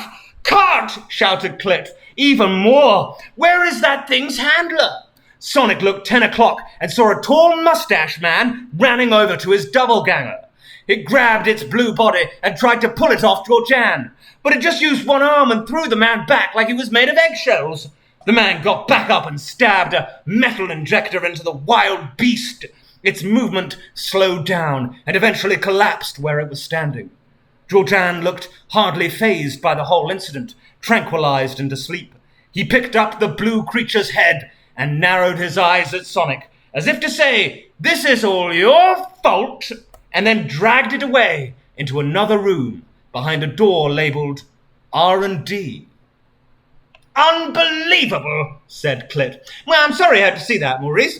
Our star has his off days. Now, what was wrong with that take? Was his technique wrong?" Yeah, said the shaken Sonic. And before he could continue, "Well then, what are you sitting around for? Show us how it's done," said Clit with that classic Clit smile. He clapped his hands and a bunch of crew people reset the scene, like they were going to film it for the first time. "Well, don't worry about the lines. We CGI his mouth and put Sonic's lines in later." Sonic laughed nervously. He was excited to get his hands on Georgianne, but at the same time, it was eerie how much she resembled Amy. But Sonic was a troubadour, so he went along with it anyway. Sonic walked up to the foot of the bed, where his imposter had been minutes ago. He looked down at his penis and balls and thought, "It's been a while." It had been months since Sonic had sexual intercom with a woman, that's what it says, so his memory was a little crusty. He remembered the general area of where things were, and thus it was an exercise of his intellectual devices. Georgianne looked at him with those big green eyes, blinking sweetly like a cow like Amy. Sonic gritted his teeth and slapped his face. "Snap out of it, Sonic!" Using his hands, he strategically found her pussy. "Nice! We got this! I'm a natural!" He felt like the Ken Jennings of finding vagina. He grabbed his penis firmly and opened her legs a little wider, just like riding a bike. Her vaginal orchestra was now in full view. It looked pink and inviting. Her legs were beautiful and strong, but not too thick and equine. Her pussy stinked like tilapia fillet and dial soap, and it was making Sonic's eyes water, just like Amy. Tilapia fillet and dial soap. Sonic looked down at his penis, and it was still small and shrivelly. "Oh, come on," thought Sonic, and he frustratedly grabbed his penis and wiggled it around like the Wetzel's Pretzels people behind the glass, stretching out the pretzel dough before they tangle it into titular pretzel shape. He even choked his dick a little. Sonic's efforts seemed to have a small effect, and his penis was now chubby and present, but not hard. I can work with this. It just needs to feel her warmth."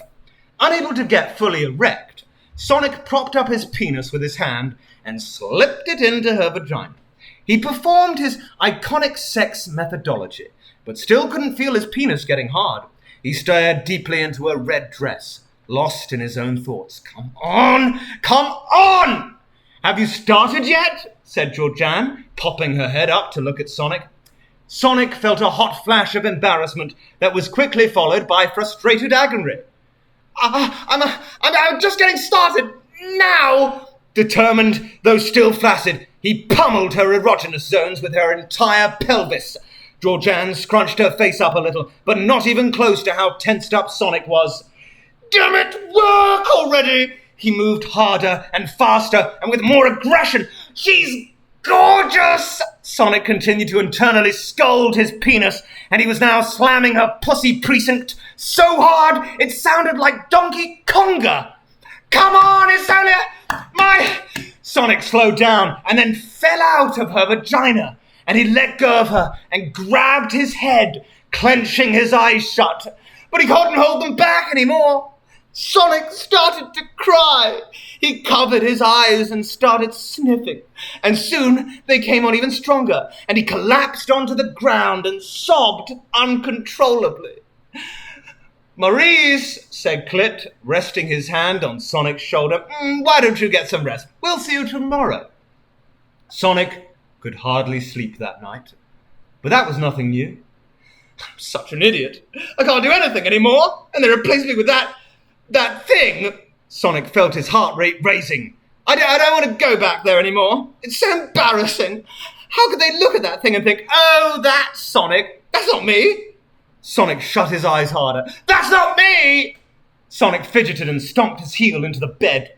He exhaled slowly, trying to regain his cool. He still felt weak from the stress and torture of the day. After a handful of moments, Sonic rolled over and grabbed the phone off his nightstand. He scrolled through his contacts and made a call. Ring, ring, ring, ring. Hello? Said a dark voice. Sonic took a deep breath and exhaled. Hey, Shadow. It's me. Chapter 3. Intermede Catawal Intaglio. That's what it says. Sonic planted another foot high into the dry earth and pushed toilsmanly. That's what it says. He lifted his head and looked forward at the man's firm ass draped in a clothen robe. How the fuck did we get here? Are we almost there? Said Sonic in between huffs and puffs. Nearly halfway, said the man, struggling to breathe. He tried to push himself forward with his staff, but his strength finally gave way, and he slumped down to the rocky soil. Mo-kun! Stay with me, said Sonic, grabbing at the man's robe collar. Mo breathed heavily, with his eyes closed. Go on without me. You have to make it to the top. I have no idea what's happening now. Sonic gripped his hand tightly, feeling his rough, dusty handskin. I will do it. I'll do it for you, for all the people who came so far, said Sonic. Sonic released his hand and left Mo on the mountain ridge. He looked upwards at the remaining climb, and then did it. Sonic arrived at the top of the mountain. He looked down at the desert far below him, and at the people at the bottom, who looked like ants. Sonic then lifted his eyes to the clouds and called, I have come to you! The clouds were brown and grey and dark. They flashed with and rumbled with lightning, and began to swirl about. The clouds swirled and rumbled. I've just read this and walked back down the mountain. Sonic looked out upon the people and read to them God's word. This is his covenant. 10 things God wants you to do. The people murmured and stirred. You will not believe number 7. Sonic read the tablets. 10. Thou shalt not covet. 9. Thou shalt not commit false witness against thy neighbor. 8. Thou shalt not steal. 7. Thou shalt not commit adultery. 7. Thou shalt not kill. They did 7 twice. Sonic heard his name called out somewhere far away. 5. Honor thy mum and dad. Sonic felt a thumping in his temples. 4. Remember the day of the Sabbath and keep it holy. Sonic exhaled deeply. 3. Thou shalt not take the name of the Lord thy God in vain. Sonic gritted his teeth. 2. Thou shalt not make unto thee any graven image. Sonic closed his eyes. 1. That's the end. That's the end. That's the end. It ends. That's the fucking end. It's just 1, and then it ends.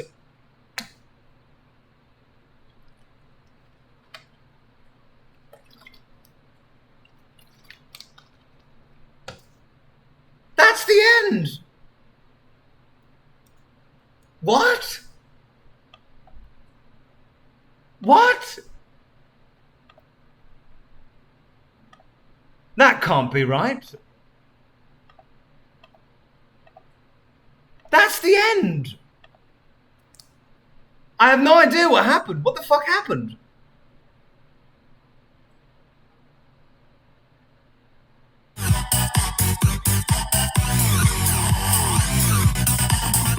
Yeah. $50 from Colton, very generous. Is it bad that I felt nostalgic listening to you read that? My voice is going a bit. It's not bad, it's not bad. I don't think it's as good as the original. I don't think it's the same guy. I don't think that was the same guy, honestly. Right, let's have a look at what's left. How long have I been going for? I feel like a long time, and my voice is beginning to go. Let's have a little look. So there's one called Burger Spunk, but I don't think I'll read that. Well, let's have a look at the document here. What is this? Oh, hang on. I'm just trying to find out which one to read next. Open file. Oh, we got something. Hang on. $10 from Brusk Robin 10. I didn't expect cuckolding, erectile dysfunction, and a biblical reference from this. Well, I didn't fucking either. We got something. Floppy Raptor just subscribed. Appreciate it. Let's have a little look.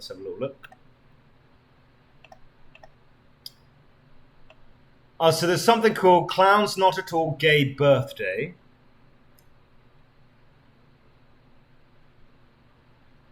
That's it. I think that's it. No, that can't be it. I don't know what this file I was sent is. Is there another one here? Star Kit's Prophecy. Worst story ever. What is this? Star Kit's Prophecy. Something about Thundercats? Star Paws. Oh, this looks dreadful. I mean, it's just so poorly read.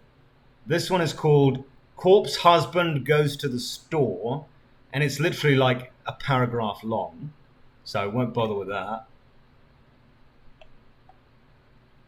A fight that led to more than just tears. Keemstar X Colossal is crazy fan fiction. Okay, well, it's not that long, but I'll read that. So we'll get through it. I don't think this is going to be as good as Floppy Raptor's one, but we'll give it a go.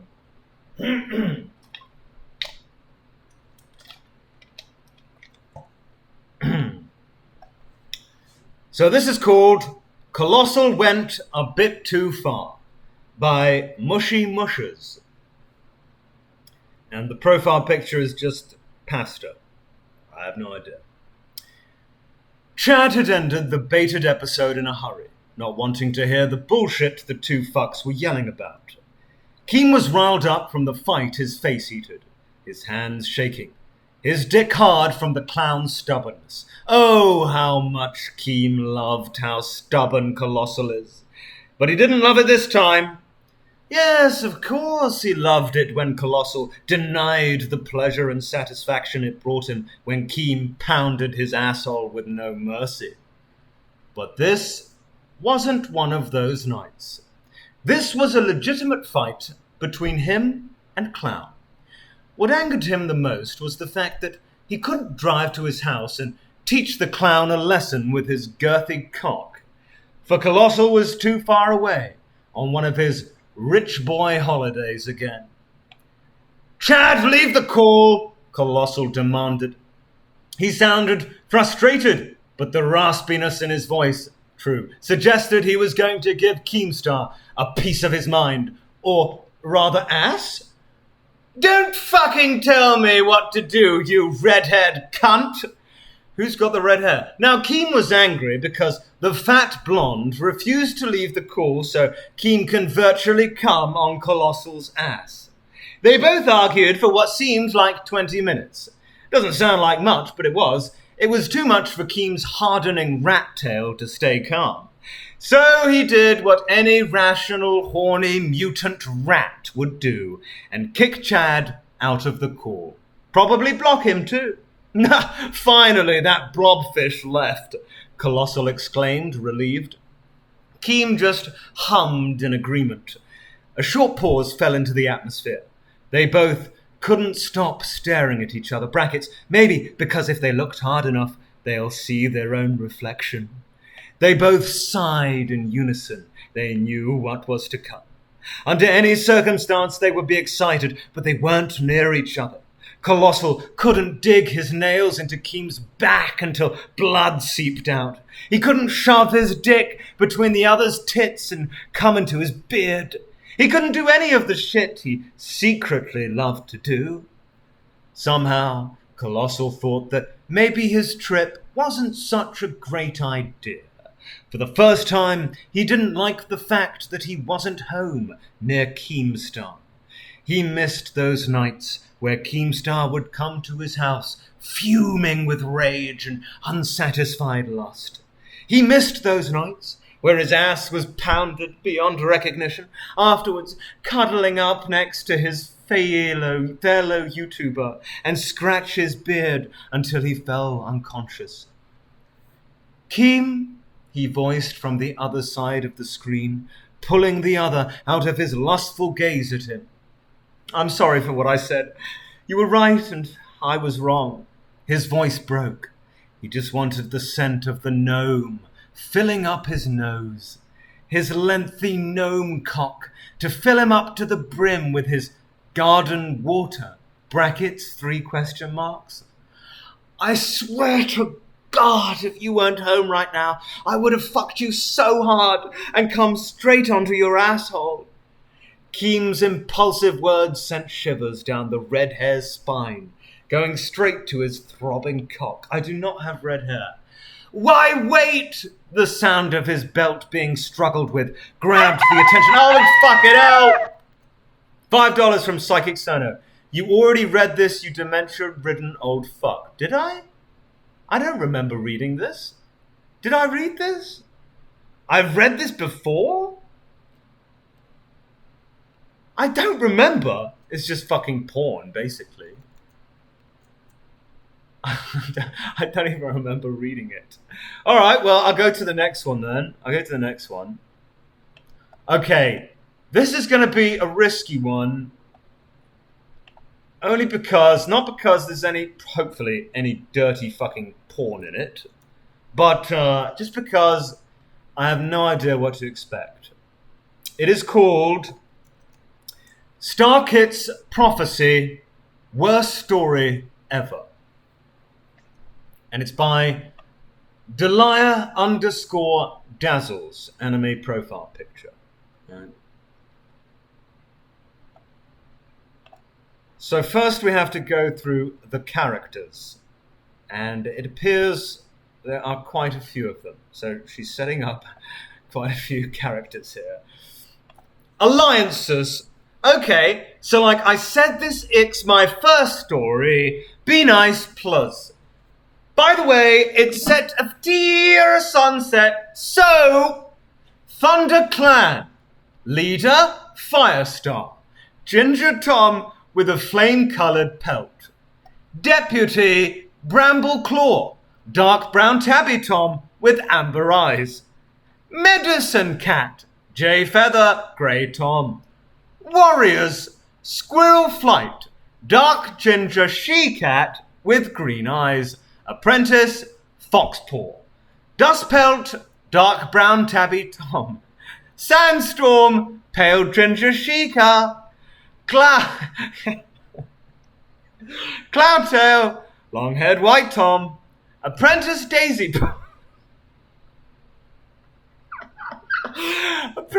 Apprentice Daisy Paw. Cream long-furred cat from the horse place. Bracken fur.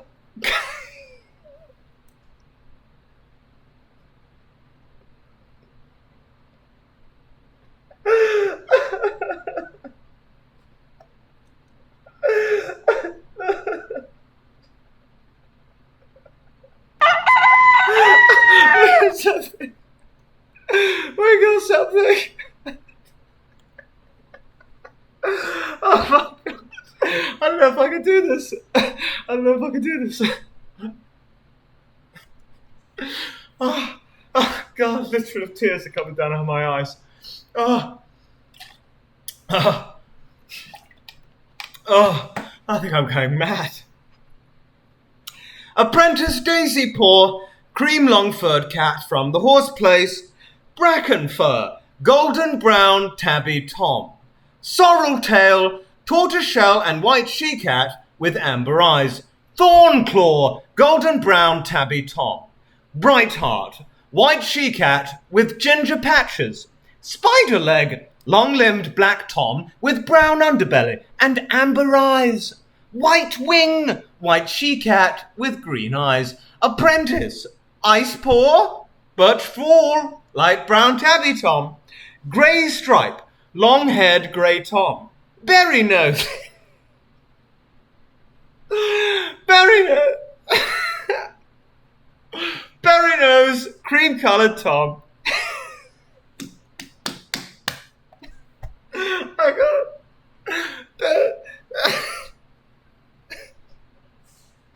Berry nose. Who wrote this? Berry. I fucking can't. I can't. Oh God. Berry nose.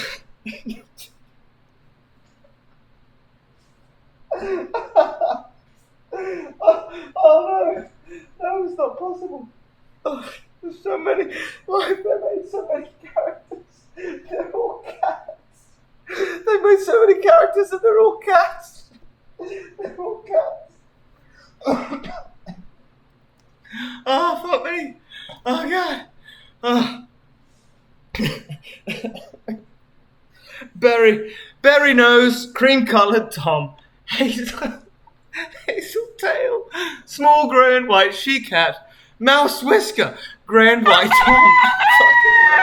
$5 from the lovely fan. Appreciate it. Cinderheart, grey tabby she-cat. Poppy Frost, tortoiseshell she-cat.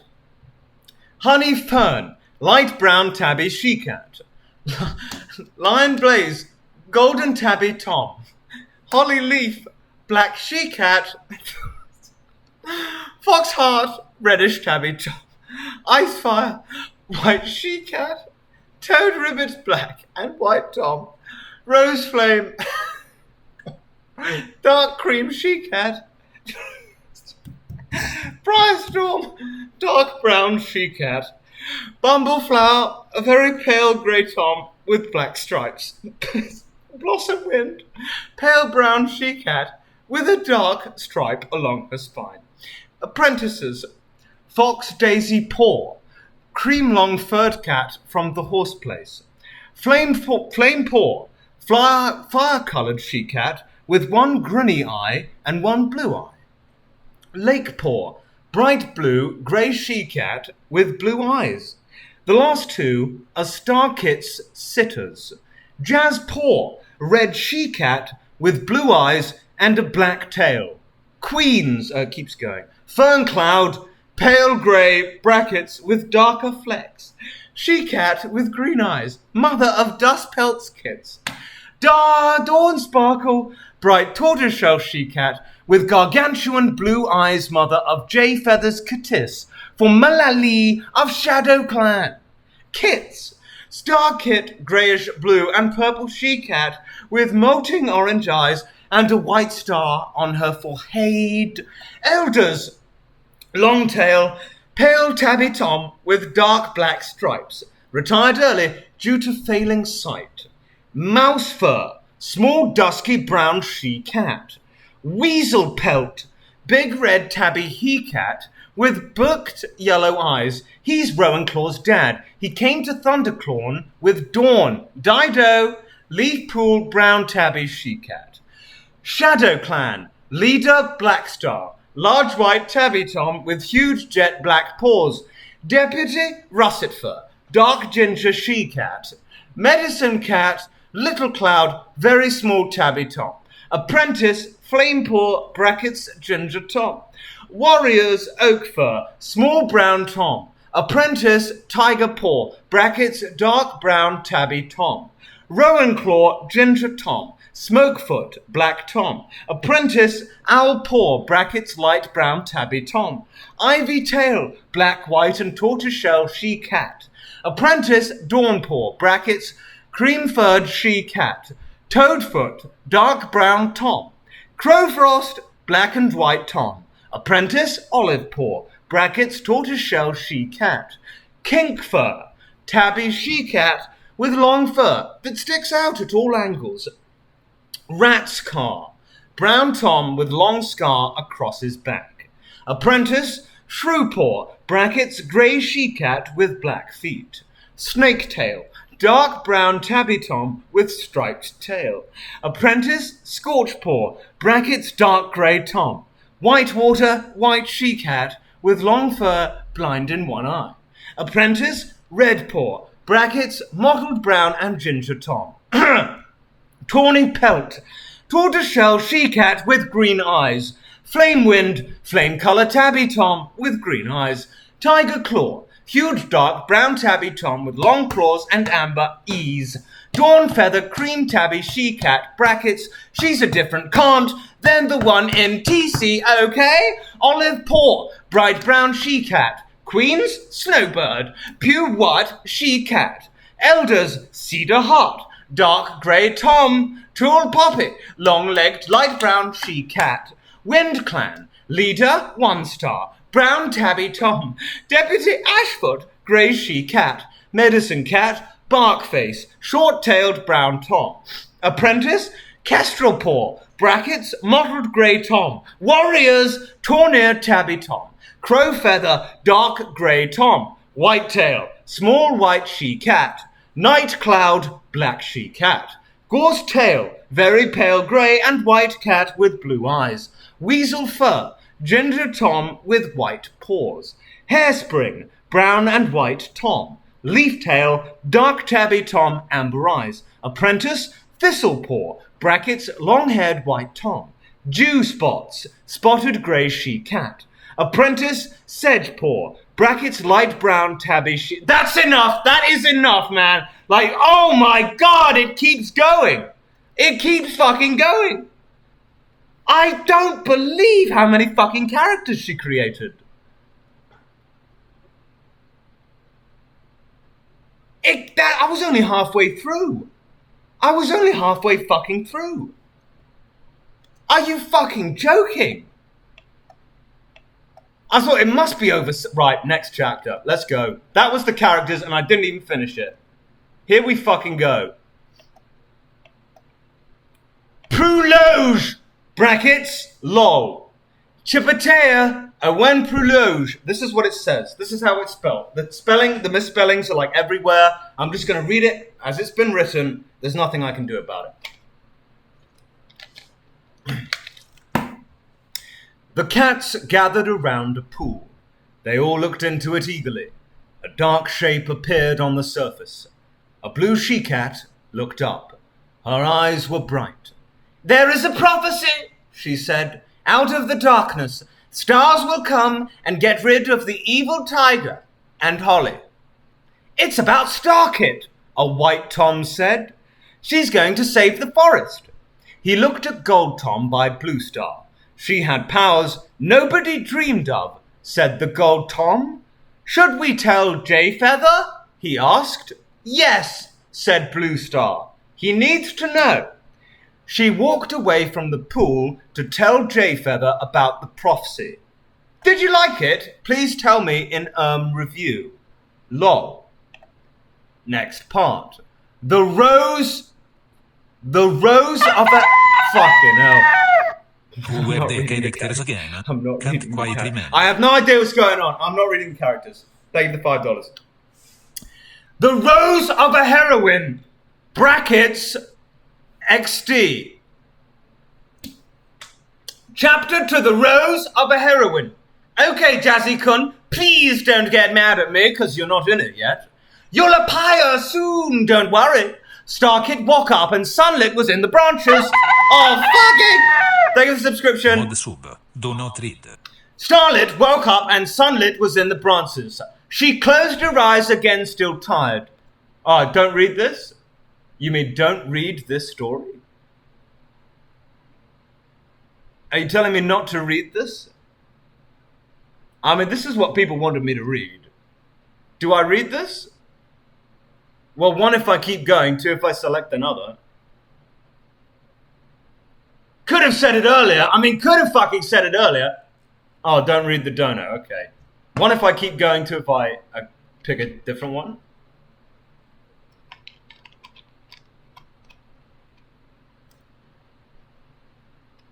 Okay, I'll read on. Okay, I'll read on. Chapter to the Rose of a Heroine. Okay, Jazzy-kun, please don't get mad at me, cause you're not in it yet. You'll appear soon, don't worry. Fuck me, here we go. Starkid, Walk Up, and Sunlit was in the branches. She closed her eyes again, still tired. Butter Mum wouldn't let her sleep today. Butter. Lol. Sweetie, it's time to get up, said Dawn Sparkle, her ease shinning. Today is important today. What is it, Mum? Said Starkit, awake right away. Then the she-cat remembered what today was. Oh, yay! She remembered. Oh me gosh, it's me ceremony today. She squealed excitedly. Today was the day she was an apprentice. She flicked outside, not even waiting for her mum, but her mum caught up to her quick. Flicked? Sweetie, you know the clans don't expect cats like you sometimes, she said. That's just what it says. Starkit glared. She didn't like being told that. Just being a mum was a used to be Shadow Clan cat, and her dad was J-Feather. The medicine cat didn't mean she was different. Starpaw, come here, said Firestar from the leg. He jumped down. Starkit, it's time for you to become an apprentice, he said. You're a strong, brave cat, and because of that, I will mentor with you. Everbody gasped. Starkit did too. She heard her mother say, wow. Fearhurt liked her shoulder. He whispered in her ear, you'll be the best there ever was, Starpaw. I know tea. Okay, some boys like a girl's eyes or hair, but her shoulder? That's what it says. Surprised she walked away when they were howling for her. Then she went over to Shay Featherin and Dawn Sparkle, who were very prod. Dorita, we're very happy, but he have to say something, said Jay Feather. His chest puffed ooh-it. You see, this is the prophecy Star Colin gave me. It said that out of the darkness, stars will come and get rid of the evil tiger and Holly. Starpaw gasped. What does it mean? Lol, I update fast, don't I? Review-y, or I'll hit over the head with a frying pan. XDD joke. Okay, brackets backing away. How do I get to the next chapter? I think that's it. Oh wait, continue the next part, okay. Chapter 3, The Battle for the Cowley. Thanks, Jazzy-kun, for the good review, and stop flaming the Stroy. 1, I bet you can't write such a good story. 1, Wow, modesty, what a braggart. Starpour walked over to the apprentice's den. Instead, she saw her sisters Flamepaw and Lakepaw and her friend Jazzpaw. Annie, Jazzykina, you're my BFF, was sleeping on the moss. Jazzpaw, get up, she cried. Jazzpaw opened her brilliant blue eyes and looked at Hour. Do you want to go on patrol with me? She asked. Sure, said Jazzpaw, getting up from the moss. They liaved and went to the entrance to camp. But then a cat came in through the entrance. It was Blackstar. Shadow Clan are attacking, she yelled. All the cats came out from their dens. She jumped on a cat and clawed him, and he ran off. Good job, Starpaw, Firestar called. The last cat I knew that could feed like that was Sandstorm. You are good, Filter. Thank you. I specialize in pools. I get all the dirt out. Starpaw was happy. She was a good victor. Maybe this was the prophecy meant. Thanks, and Platinum of Flams. Chapter 3. The Training Under the Star. Oh my gosh, guys, I'm so sorry, but someone glares at Rainy Days flammed me, and I got really hurt, okay? If you don't like the store, why? You don't have to read it, you know? Rubbish. Chapter 3. The Training Under the Stars. Shadow Clan run from the camp. Starpaw smiled. Shed one. No one can't hurt her family now. Starpaw, said Firestar. It's time we train. I want to show you how to fight. Okay, said Starpaw happily. But yo, just thought I can't fight, right? Well, yeah, said Firestar. But I wouldn't have told, see if that was all you knew. Okay. They went to the Frost Toe Gather, and the other cats cleaned up the bodies. Okay, Starpaw, said Firestar once they got there. We'll start with how to dog. I thought the story was about cats. I'm not reading that, that's what it says. Come on, that's too easy, yelled Starpaw. Shed just beat Blackstar. She was ready for everything. Okay, mewed Firestar. Let's learn how to claw an Oponot. Yeah, yelled Starkit. She jumps at Firestar, not giving him time to attack. She hit his side. He didn't move. He was so surprised. D. She clawed him, and he started bleeding. Wow, Starpaw, he said. You're doing awesome. Really? Gasped Starpaw. She didn't think she was doing that god while she was rally special like the prophecy meowed. Yes, Starpaw, snarled Firestar. I couldn't even get away in fast enough. Only Scourg was did before. Oh my gosh, really? Asked Starpaw. Scourg won the Scourg. She'd read so much, about him he was really evil and killed a lot of cats. Unlike Scourg, I didn't mean it like that, Firepaw said fastly. I meant you were a good fighter, it's really cool. At that minute, he thought to himself, Starpaw is so kawaii, look at her eyes and fur. La la la, love. Okay, thanks. They trained for a while. Later, Starpaw beat Firestar 8 times once she let him win to make him feel better. And by the last one, she was a little tired. This is so hard. Hi, Firestar. Can we hunt now? Said Starpaw. I'm kind of hungry. Oh, well, if you want. Firestar was disappointed. He and Starpaw... I can't do this anymore. I can't fucking do this anymore.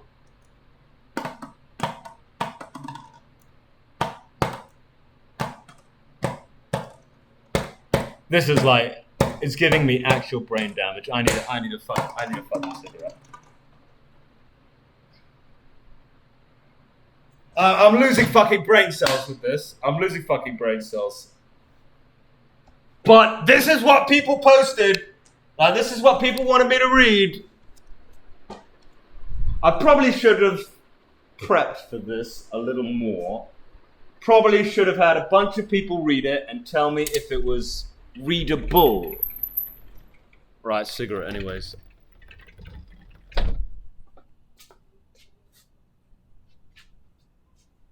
Literally, it's just fucking gibberish.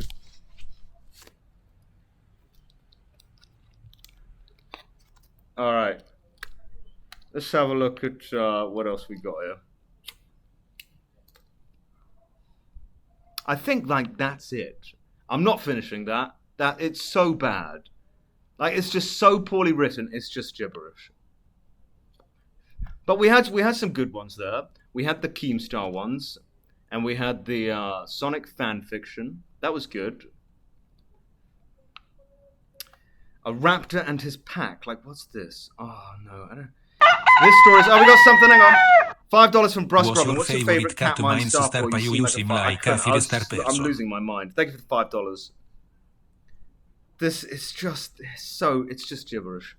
This story is about a dinosaur who falls in love with a human girl and does everything he can think of to get he to join his pack. No, again, it's impossible to read her to join his pack and be his mate. There will be no sex in this story, but snuggling and other attributes will be there. No, I think not. I think not. No, I think not. I think fucking not, actually. What else we got? What else we got here? Let's get him done. Let's get him out of the way. Read that. Colossus creating data headcanons? What? No, it's like a paragraph long. Not reading that. Okay, the Adventures of Dark Yagam. What the fuck is this? Is this worth reading? Who is Yagam? Okay, there is a chapter here called Sexiest Yet? Maybe Too Hot? Oh, this looks like hell to read. Oh, no. Alright, I'll try that one.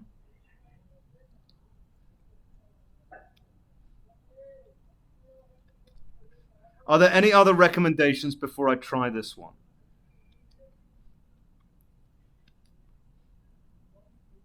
It's just nonsense. It's complete nonsense, the rest.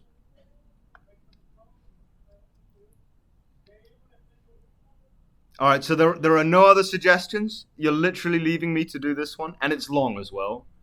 Words, 57,150. By the way. I guess we're doing it.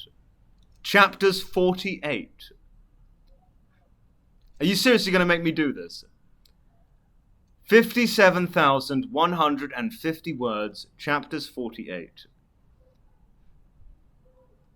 Type 1 if I'm doing this, or type 2 if I'm fucking ending the stream.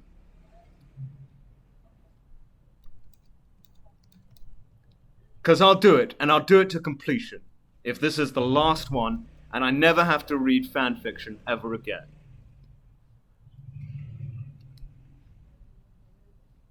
Alright, let's do it.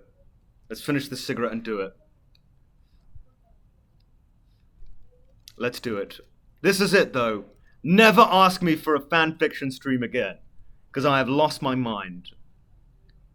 48 chapters, by the way. I'm going to finish it. No, never again after this. Never again. This is it now. This is it. This is the last fucking one. Sonic in the Desert. We have to link it. Put it in the fucking... Oh, wait. Put it in the fucking Discord chat here. And I'll read it. Right, I'm looking at the chat. Sonic in the Desert. I can't see the Sonic in the Desert one. Where's the Sonic in the Desert? Alright, I found it. Alright, Sonic in the Desert. Is this worth reading? Oh, but it's very short, though. Alright, I'll read this. And, I gotta piss first, actually. I've gotta piss. I'll piss, I'll read this, and then I'll read one more, and then that's fucking it. You decide now. Make a collective fucking decision, put it in the Discord server, alright? Put it in the Discord server, and I'll read that. And that's the last one. Bear in mind, it'll be the last one I ever fucking read. So pick wisely, and don't pick the fucking Bible or something like that. I'll be back in a sec.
All right, let's do it.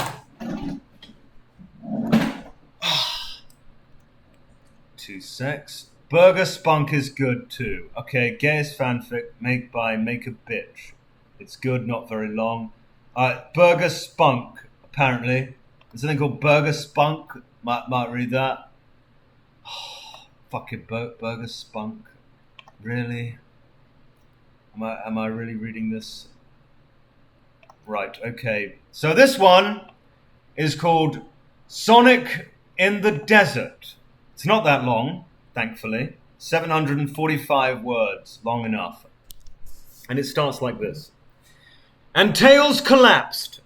In the sweltering desert heat, Sonic heard a head impact against a soft bed of sand as he looked behind. His sunburned neck aching as he turned his neck. Tails was face down, his tails limp, and his fur glazed unhealthily by the sun. Sonic's eyes gleamed over hungrily, streaming tears weltering down his burning. Dios mío! Cried Sonic in a thick Cajun accent, lunging toward his fallen comrade.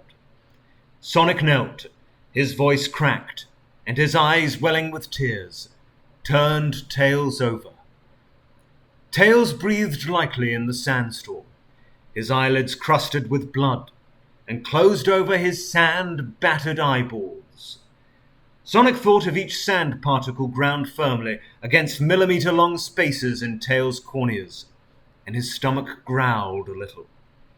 He swallowed his slavering spittle as he reared over Tails' body ravenously. If rise he shall not, Sonic crowed, then one with me he shall become. And he dove into his comrade's body and bite down onto the soft tissue on Tails' neck and ripped forth flesh, caught and bloody in his demonic teeth. He supped forth the blood, oh God, the blood of the juvenile, Sonic thought, wrought so between my fangs. Pray, say I, a miracle, a sign of peace and virtue. And he ravaged the meat of his comrade, with rending tears of his flicking claws, tearing into the raw intestine in his stomach, tied into horrid pink knots as he tore and chewed and threw them, and spilling with lifeblood. The taste, Sonic thought as he feasted, he loved, the squirting, biting taste of the blood as he bit into Tails' flanks, washed out the dry bits of Sonic's starved, parched mouth, even between the irritating feel of his meal-soaked fur and bits of dessert sand passing against his lips, and to his tongue. There was a depraved fervour in Sonic's movement, so savagely articulate. Each time he tore into the carcass, he did so with a deliberate, precise cruelty, with a theatrically savage grin on his face all the while. The sun beat down on the desperate hedgehog as he tore and bit into his quarry, his tears resuming as the taste started to disappear. The fluids in Sonic's mouth started to dry off. His naked pores, still blood-soaked, were starting to crust slightly with the heat burns, and the feeling of burning eyes and booming ears and searing dry mouth returned. He still desperately tried to chew the flesh of his comrade Tails, or perhaps it was Espio. He couldn't quite tell who the carcass dangling in strips in his paws had been, but it had started to become stuck in his teeth, hard and sticky and mushy. He tried to swallow and push the food pulp down his throat, but never all the way down did it go, and eventually, desperately thrown between trying to suck in the air and trying to swallow the flesh, his air cut off. His eyes bulged. He collapsed to his side into the sand like his comrade before him, spasming and spewing as he tried to exhale the lodge of poorly chewed meat chunk lodged in his airway. His face went increasingly sanguine as he rendered struggling for air for longer and longer, rolling around a bit in the sand in throes of suffocation, and his arms blindly wiggling around. His quills started to sink downwards, and his eyes started to bubble and boil over. The skin burns, crackling and swelling each time he failed to grasp in a breath, started to overtake the left side of his body, his bones creaking and starting to crumble. Edging closer and closer to death, Sonic tried to expel the foodstuff once, twice, thrice, choking incoherently and blood running down his sandy muzzle to join in with his slain comrades. His skin withered, and his frame started to dry up, and Sonic weakly choked out one more defeated cough, a new trickle of blood oozing down his chin, black and sickly, and shuddered still, laying there, already seeming dead for 8 years instead of 8 seconds. Not one more move transpired between the mangled fox-skin slaughterhouse that had become Tails, or Espio, or Blaze, or the cracked, shriveled fossil Sonic. Bits of half-chewed ooze congealing at the bottom of his gaping jaw. The vultures came early that sweltering, fateful morning, and their beaks splattered black and red with cursed blood. Bit fucking weird. Well, at least it was readable, but apparently Sonic ate Tails. It's just an epilogue to the Sonic High School saga. What the fuck? Alright, so next one. We're just keeping going. We're keeping on going. So Burger Spunk. This is recommended by Umbrella Fuck from the Discord. Burger Spunk. And I have to download this, so hopefully it's not a virus. Okay, this looks very weird. I mean, they've all been pretty fucking weird. Burger Spunk. Menthol. God, I love menthol. It's better than pussy. It's better than your parents loving you. I work this shit job, flipping shit, serving shit, taking shit, primarily doing the menthol cigarette break I take every 2 hours is even better. If I didn't drop out of college, if I had a respectable job, the menthol wouldn't be so great. It's the labor, the stress, and the shit I take from fat black women with their tits sagging to their knees that makes it so good. This better not be racist, that's all I'm saying. This better not be fucking racist. Hi, I asked for no lettuce, but there's lettuce on here. Can I get a refund? What is your name? They would say. God, I loved these women. Their loose skin and 100-yard stare, their thinning hair, their children jumping on sauce packets. Everything about them gave me a chub. The cigarette break after dealing with one of these women was the best.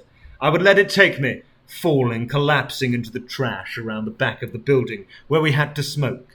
Every puff out, I imagined the smoke shifting into the forms of various goblins I had encountered. Twirls of curves and obtuse angles entrapped me. They always came back, never deterred by the lettuce, my little blemishes. They were the ones knocking on the doors before the lobby opened, tilting their heads, widening their eyes, beckoning me. They were the ones after closing hours, again knocking on the windows, scarred, possibly of night rape, hungry, fat. I always let them in. I was the assistant manager. The other workers stared at me in despair of burgers to come, but never spoke up. I would fucking kill them if they spoke up, if they ruined my ritual. Yes, I called in 6 hours ago, and I was told to come pick up my new order whenever because you guys put pickles on all 20 of my double burgers. No pickles! She crossed her arms and leaned back, coming to equilibrium with her swaying mass. It pushed her into the ground every second. Once their arms were crossed, they would not uncross until they got what they wanted. We'll be right on it, ma'am. Whatever you say. I slapped some patties, shot some mayo, frisbeed some tomato and onion slices onto a cool bun. Everything professionally done. Managerial. To serve my means, however this woman could not get everything she wanted.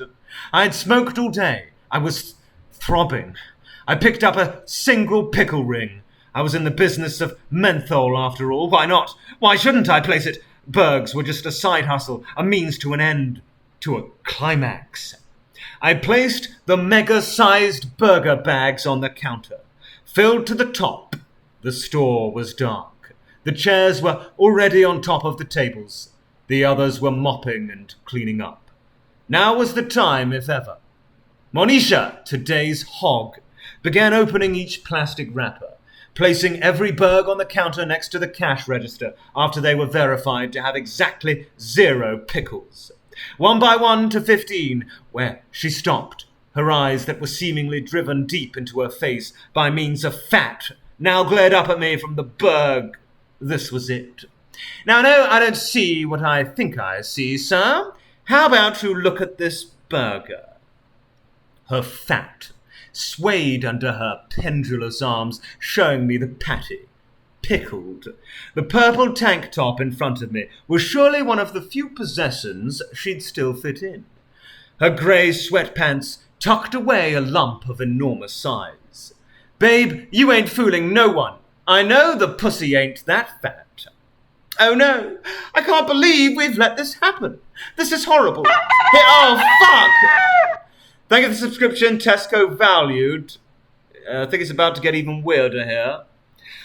Oh no, I can't believe we've let this happen. This is horrible. Here, follow me and we will make this all right, I promise. Her arms crossed again as I waved her towards me. We stepped out into the crisp, cold air. It blew consistently, perfect weather.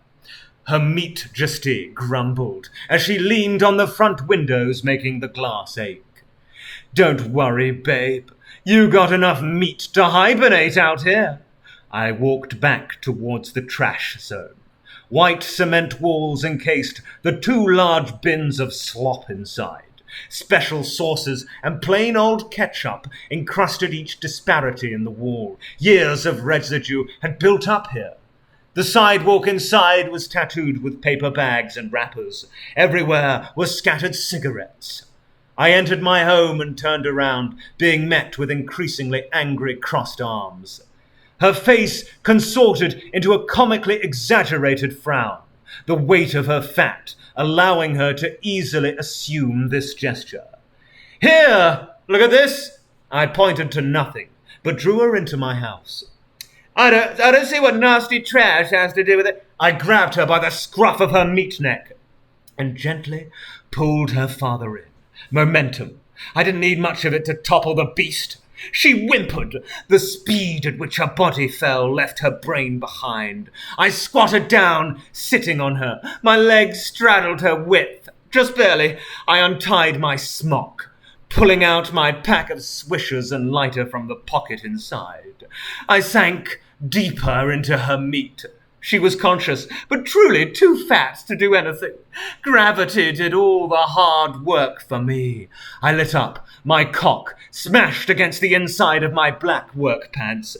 First breath in. The cool, minty air filled my lungs and I gave in. As I blew out the ropes of silky smoke, my fantasy figures became a reality. I pressed my face up against her dollar store lipstick. Everywhere was grabbable, and I grabbed everything. Her face was limp, so I tried to make it full, firm, only taking breathes for another drag. I rubbed my pants against her soft abdomen. I imagined meaty, thick asses of pornographic women melting into a pool forming the land beneath me. I blew my smoke into her, and it came out her nose for me to take in all over again. Minty. I sat up to take one last drag of the little fag nub still left. That is cigarette. I fell backwards this time, coming in my pants. Her arms fell to the side and flopped onto the soggy ground as I got up. She would be back. They always come back for more slop. I tied my smock up again and began the wait for next break. God, I love menthol. What in the fuck? What in the fuck? I don't even know what happened. He fucks a woman and blows smoke in her nose? What? Check Discord, okay. Which one? The author of Sonic High School wrote another shorter fanfic about Sonic. Oh, God. No, I already read this. I read this already. Terps, I read this. I literally read it this stream. I read it this stream, by the way. I did. No, that's done. That's done. Okay, so there is... I forgot about this. I've just remembered. I forgot about this. The Discord server wrote a collection of fanfics. Like, it's one of those Reddit fucking things where you type something and then someone else has to type something. And they're quite... So I'm just jumping to the top. So this is everyone in the Colossal is Crazy Discord server who wrote this. Different people writing shit. And I'm going to do that, and that's going to be the last thing I do. That's going to be the last thing I do. Now, if it's really bad, not my fucking fault. But this was written by everyone in the Discord.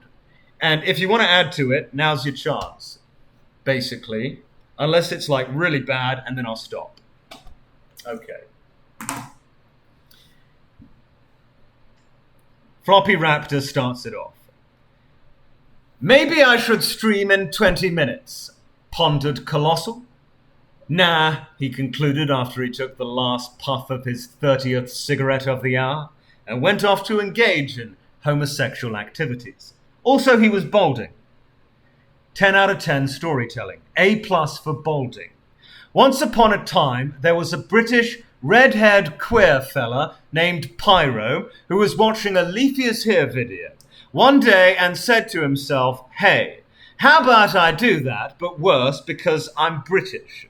Fast forward 5 years. Or dag nabbit, my secret fetish for furry fart inflation porn has been leaked. Oh, whatever shall I do? Then, a magical fairy with a beard named Keemstar waved a magic wand and made everyone forget about the whole thing in like 2 weeks. Fast forward a little more.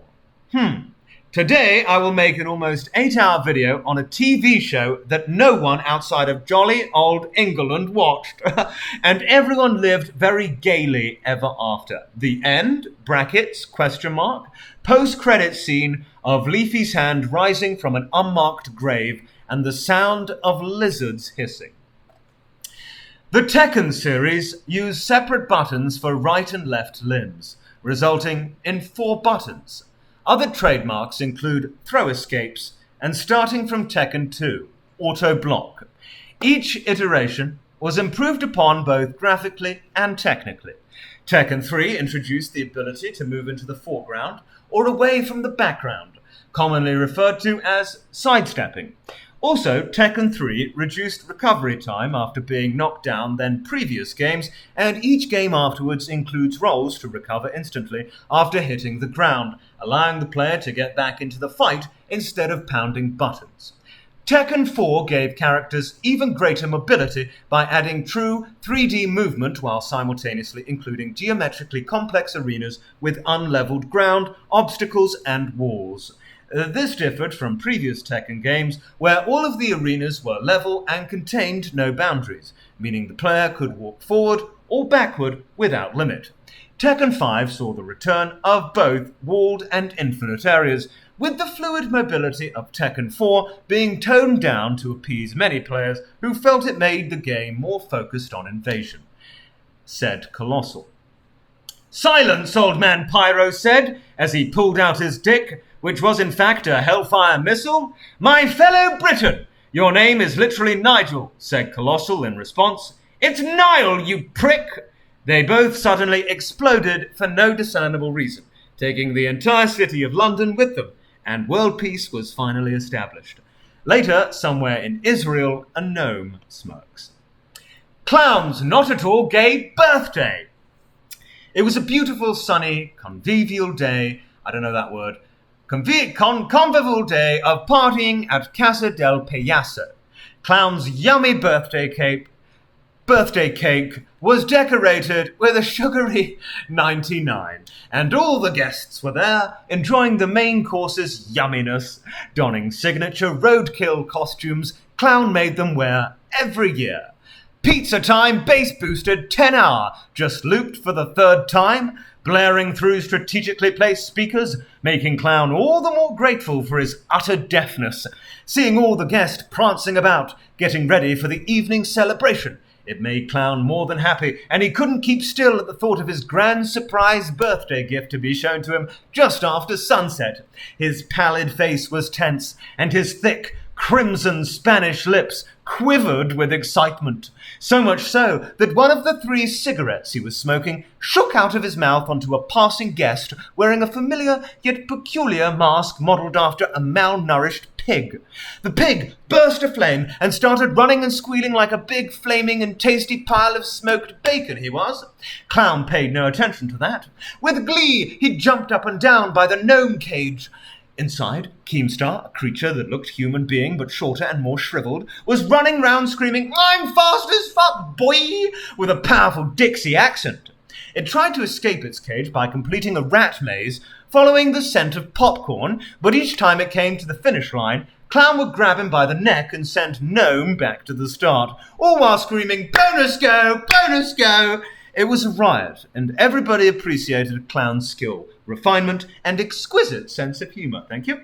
Finally, after a few hours of similar gay activities, it was time to unveil Clown's secret gift. Clown dropped into his gamer god throne and waited, swallowing Viagra pills and smoking cigarettes, at least 5 of each at once. His Ferrari red-dyed hair, reflecting the sun's glare like a red, shiny fire truck. At the centre of the stage stood another cake, but this one was visibly made of cardboard and papier-mâché. There came short fanfare, and in turn the content of the cake was unveiled. Clown slowly pursued the mysterious shape with his big, wet, round, yellow eyes, his gaze ascending slowly. First thing he noticed was the shabby fake fur covering his gift. His eyes raised to the ridiculously bloated belly of the beast, and then the top of this grotesque mass furnished with a familiar lesbotic mug. "Oi, bruv, I'm pyrocynical Zilla, innit? I sexily caress baby boys and stuff." That's what it says. The mug laughed with its pig laugh.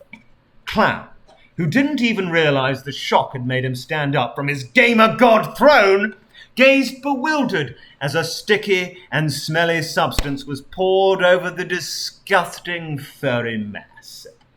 Everybody looked at Clown, expecting his reaction. Clown stood up, stretched his legs 2 steps forward before the smell of excrement halted him in his tracks. Sweat began ruining his garish makeup. It wasn't supposed to be like that! He knew what had to be done, and he had to do it now, with his hard 4 inches of amazing cock matter throbbing beneath his clown knickers. He launched himself forward, and with his gamer god karambit knife, sliced open the belly of the beast. 4 gases and yellowish humours poured out, and with them 4 prepubescent Asian individuals. The beast murmured something about spending 1,000 quid on PS shirts and gamma sneakers. Clown ignored it and threw one of his cigarettes into its mouth, causing it to choke and igniting the sticky substance poured on top of the beast beforehand. The beast, now set aflame, roared and thrashed around, but Clown was too far away to be reached by its nasty, greasy flanks, flopping about, and with a triumph on its face exclaimed, "Unlucky! Unfucking lucky! Unlucky, Foxy!" Suddenly, Clown woke up with ringing in his ears. It was weekend again, and his 20 minutes were up. It was time to stream again. The fucking end.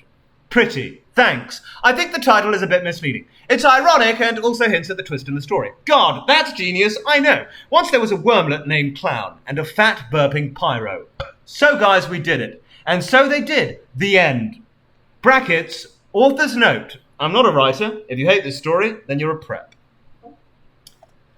The Kid Named Worm, or The Worm God Saga. I am a worm, I am the cum, I am the worm, I am the cum, echoed in the halls of Clown's gamer mansion. As the wild storm raged outside, lightning was hitting roof and chimney of the old crooked house, as if God himself was trying to pound this wretched building into oblivion. Creaking and squeaking of old warped wooden planks surrounded the Clown, concealed in his favourite bathrobe, his clownly face hidden in the sinister shadow of a hood. He screamed at the top of his lungs, and the building responded with ominous sounds after every chant. Candles made out of earwax, brackets like in Shrek, burned with a bright yellow flame. But light they shed on the walls uncovered images of the outright uncanny nature. They were all there, the artifacts of ages long gone, and mentioned only by the most unhinged of fanfic writers, most of whom soon found their respite looking into a long, cold barrel of a gun. Brackets from the wrong side. Weak, shackly glow of the flame-uncovered Sonic's ball-itching remedy. Vampires, gothic and totally dark blood, and Mario's used pants with a formidable hole in crotch area. All those artifacts combined could be used towards unleashing unspeakable evil, and inebriated Clowns seemed to be determined to do exactly that. Soon enough, clock struck midnight, and nothing happened, because it was set wrong, and it took Clown another hour to actually begin the main part of the ritual. When the biggest lightning yet struck the house, and Clown's strained vocal cords started giving up, the transformation has begun. Green flames engulfed at the cursed items on the walls, and Clown himself. His clothes were instantly vaporized, just as the wooden walls and Fousey Tube's nose Clown glued to his own to look more handsome and manly.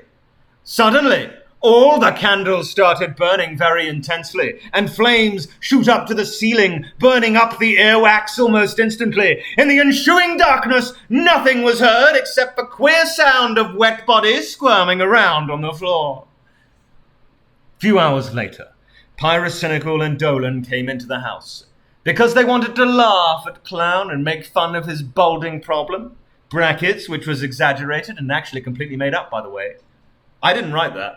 They knew Clown was becoming unhinged and came prepared, wearing raincoats and flashlights. Dolan knocked on the door, but there was no response. After waiting for around 5 or 7 minutes, they went around the house, stepping carefully and avoiding bear traps Clown kept in his garden in case of unfriendly invasion of his privacy. When they reached the back window, sky cleared and moon was shining brightly on the building. Now they could see that some parts of it were damaged by the storm, and chimney collapsed into the house. They became somewhat worried and stretched their legs towards the first floor window. "So guys, we did it," said Pyro into the void. But no one acknowledged that they in fact did it. After going through, they were met with very unsettling silence and darkness, for which they were prepared, as mentioned earlier, brackets, you idiot. As they talked and walked around, they noticed a weird white residue on the floor and walls. Following it, they found themselves inside the cellar. It was an old part of the building, predating even the earliest color TV, which made Pyro cry and caused Derlin to start shacking like a funny wind-up toy you can buy from Chinese street vendor. After breaching the inner sanctum of the clown's cellar, they witnessed the most horrible creature imaginable and promptly fainted. And that was the end of that. Once upon a time, there was a lazy British clown who streamed every 20 millennia. One day, a lizard boy named Leafy and a gay fox man named Pyro were making gay videos about BuzzFeed cancer and bullying children. Then, one other day, the clown drops a heater video that causes a bold Arab worm person named Yusuf to spiral into insanity, resulting in the July 15th incident. Coming to theaters fucking never. Colossal became a bomb diffuser. His first job came pretty quickly. Bomb diffuser number 1. Okay, guys, we've got 20 minutes before everything blows. Colossal put the back of his hand on the guy's chest, gently pushing him back. Colossal. I got this. 3,000 children died that day. Bonus go! Once upon a time there was a clown who was a little down. He lived in Mexico, locked up children in his basement for his entertainment. However, one day, something terrible happened. One of the kids escaped into the forbidden forest. He had to gun it down after chasing it naked for 20 minutes. This is the go! He shouted. It echoed throughout the forest. His naked worm dick flapping in the cold breeze around him like a malnourished snake. It was awaiting its moment of pleasure. And there was nothing more pleasurable for Clown than smoking a cigarette over a dead child's body. The child seemed to have gotten away. What now? He thought. I have to get a new one. He sat there confused on whether 1 or 2 children had escaped, but really just made up an excuse to smoke 36. He then stared deep into the child's eyes, wondering what type of kid to take next. I have enough Asians by now, he thought. The black ones die pretty fast. They just shoot each... Fuck off. After quick deliberation, he decided on a Mexican child. Gotta taste some of that local stuff. He took a deep drag of his cigarette. As his eyes were wandering across the forest mindlessly, he saw a dead rat and thought, oh, that will do for now. He walked on over and unzipped his pants. He skinned the rat. Keem, I miss you. But he forgot that he was actually naked and pulled his dick up instead. What is this? He thought. The bald head of the gnome shined across the land, so bright and so soft, his penis became more erect. It's perfect for a quickie. The cigarette in his mouth began to burn his lips as he thought the rat closer and closer. He started screaming erratically because he had not been this excited in a while. The sweat began dampening the cigarette. It went out. The anger made him even more erect, his dick growing 5 inches. He took out another cig and lit it with his trusty clown-themed lighter. He had only 3 cigs left, shoved up his ass. That worried him. He grasped the rat firmly, spreading the rat's ass cheeks firmly apart. Spit on it! He puffed cigarette smoke into the hole to make it smell nice. Fucking. And then the rat, frightened by the smell, started convulsing in a weird way. I walked into the woods and I found a rat! As he shoved his slim-like penis inside. Found a rodent in the woods, rat in the woods, echoed throughout the wilderness as he pumped the rat full of cum. Suddenly, a sound echoed behind him. It was a wet, flapping kind of sound. He turned around to see it was FouseyTube, his giant nose flapping about. Shid. Clown turned his whole body and drops of his ejaculate fell onto Fousey. Fousey looked, frightened after what he had seen. Fousey's fake muscles... I've got to drink some water. My voice is just fucking so hard. Hang on. Fucking hell. I'm actually getting a bit sick reading this.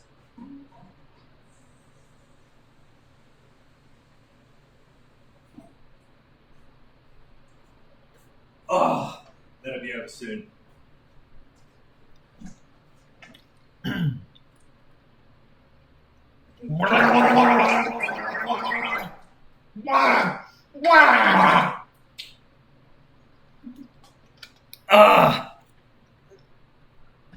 His giant nose flapping about. Shid!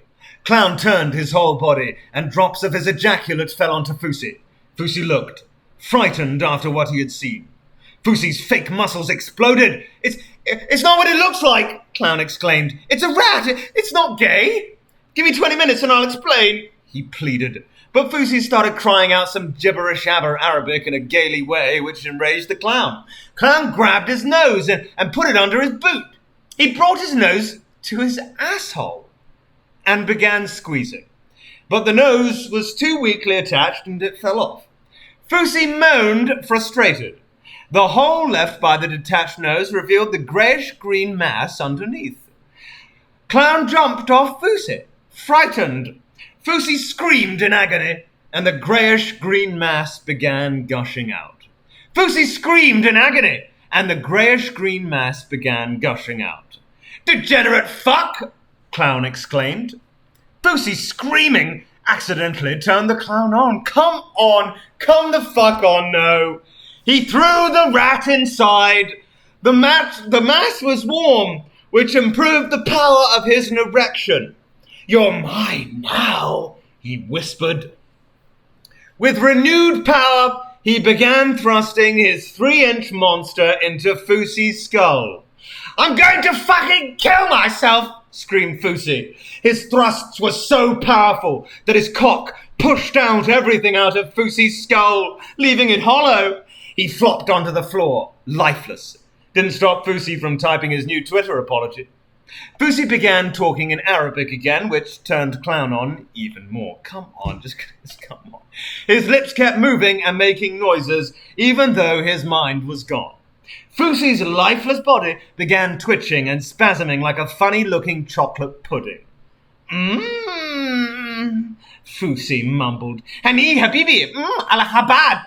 "What the fuck?" Clown said. You shit!" screamed Clown. "This is so fucking hot! Just give it to me! That's the spot!" screamed Clown in ecstasy. He took Fousey's lifeless body and dragged it across the sogging forest floor. The orgasm that Fousey's hollowed-out skull gave him was so overwhelming that he passed out. It was time to make the video.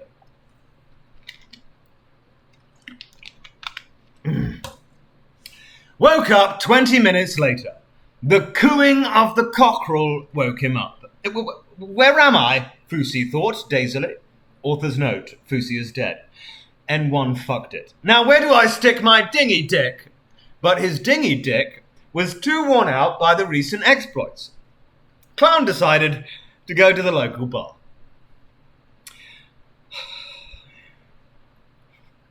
So Clown had to do the second most erotic thing he was capable of. Fousey was in hell now! It was a gay bar, as it turned out. It was in Edinburgh. Naked men were making out everywhere. Pitlad stood behind the counter, screaming at the drunkards. A fat guy spotted Clown and made his way towards him. It was Pyro! "So, guys," he began. "We did it," Clown said shortly after. "No, I can't believe it," screamed Clown. Their bond became strong instantly. He gasped. He fist-pumped the air. He fist-pumped the air again. He cheered. He cried. It was a magical experience. Why does that fat fuck turn on me like that? Clown thought. He swung his cock like helicopter blades. Brackets, he's been naked this entire time. Suddenly, Fousey came from behind. Brackets, turns out the gay bar was in hell. "Oh my fucking god! Fousey tube!" Clown screamed. "Ah!" Fousey ejaculated in a rejoinder.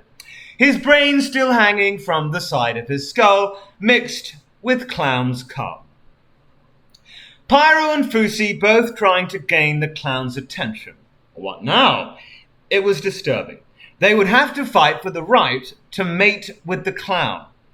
Suddenly, Clown spotted the thing he deserved most in life. "Let's have a threesome," he said. He spotted it with the eye of imagination, all three of them in bodily union. He couldn't keep himself contained much longer and started weeping. "I can't do it," he muttered. "It would be too perfect." Pyro took his face into his hands, his fat, sweaty palms covered with fursuit bristle.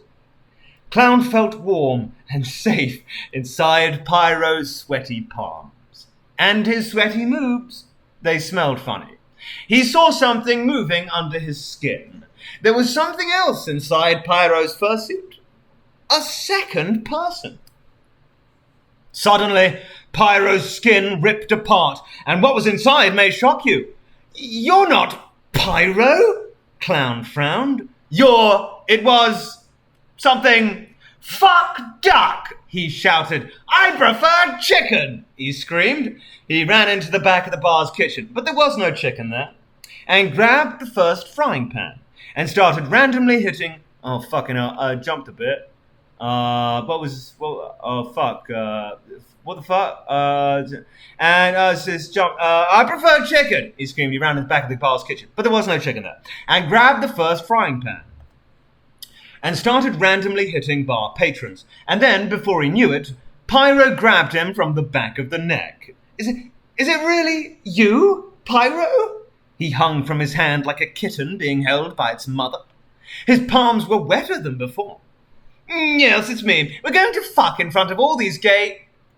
That's a bad word. He calmly explained. He licked his furry lips. Oh, God, here we go.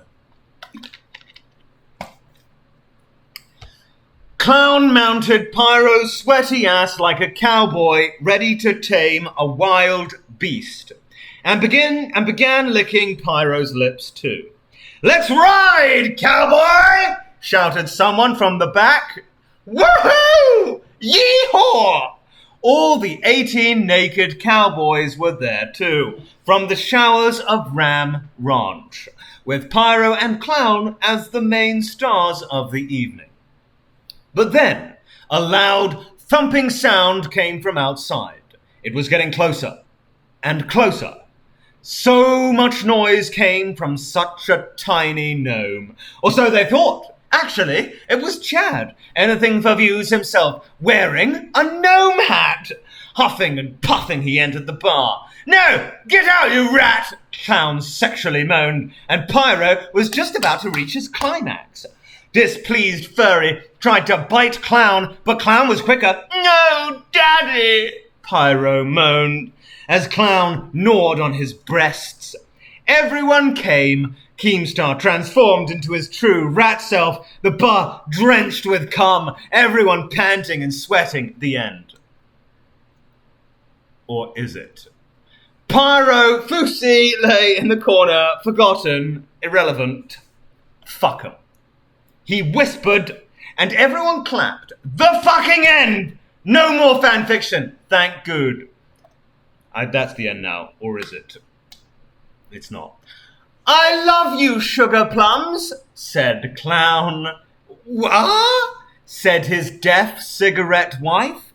She was a perfect woman with a heart of gold, angelic voice, bountiful hips, and absolutely no hearing whatsoever. She also didn't talk much, which was an unexpected bonus for Clown. Clown was already finished with his evening stream, brackets, which was scheduled and was always on time, and was about to go to bed and cuddle with the love of his life. One thing worried him, though. "There are no children in the basement," Clown said to himself. "Ah," answered his wife, with a worried look on her face. She put her delicate hands on his broad, manly shoulders and started massaging his strained muscles. It was their 10th anniversary, but they were unable to have children, brackets, not a fault of Clown. He was the most virile man in Mexico.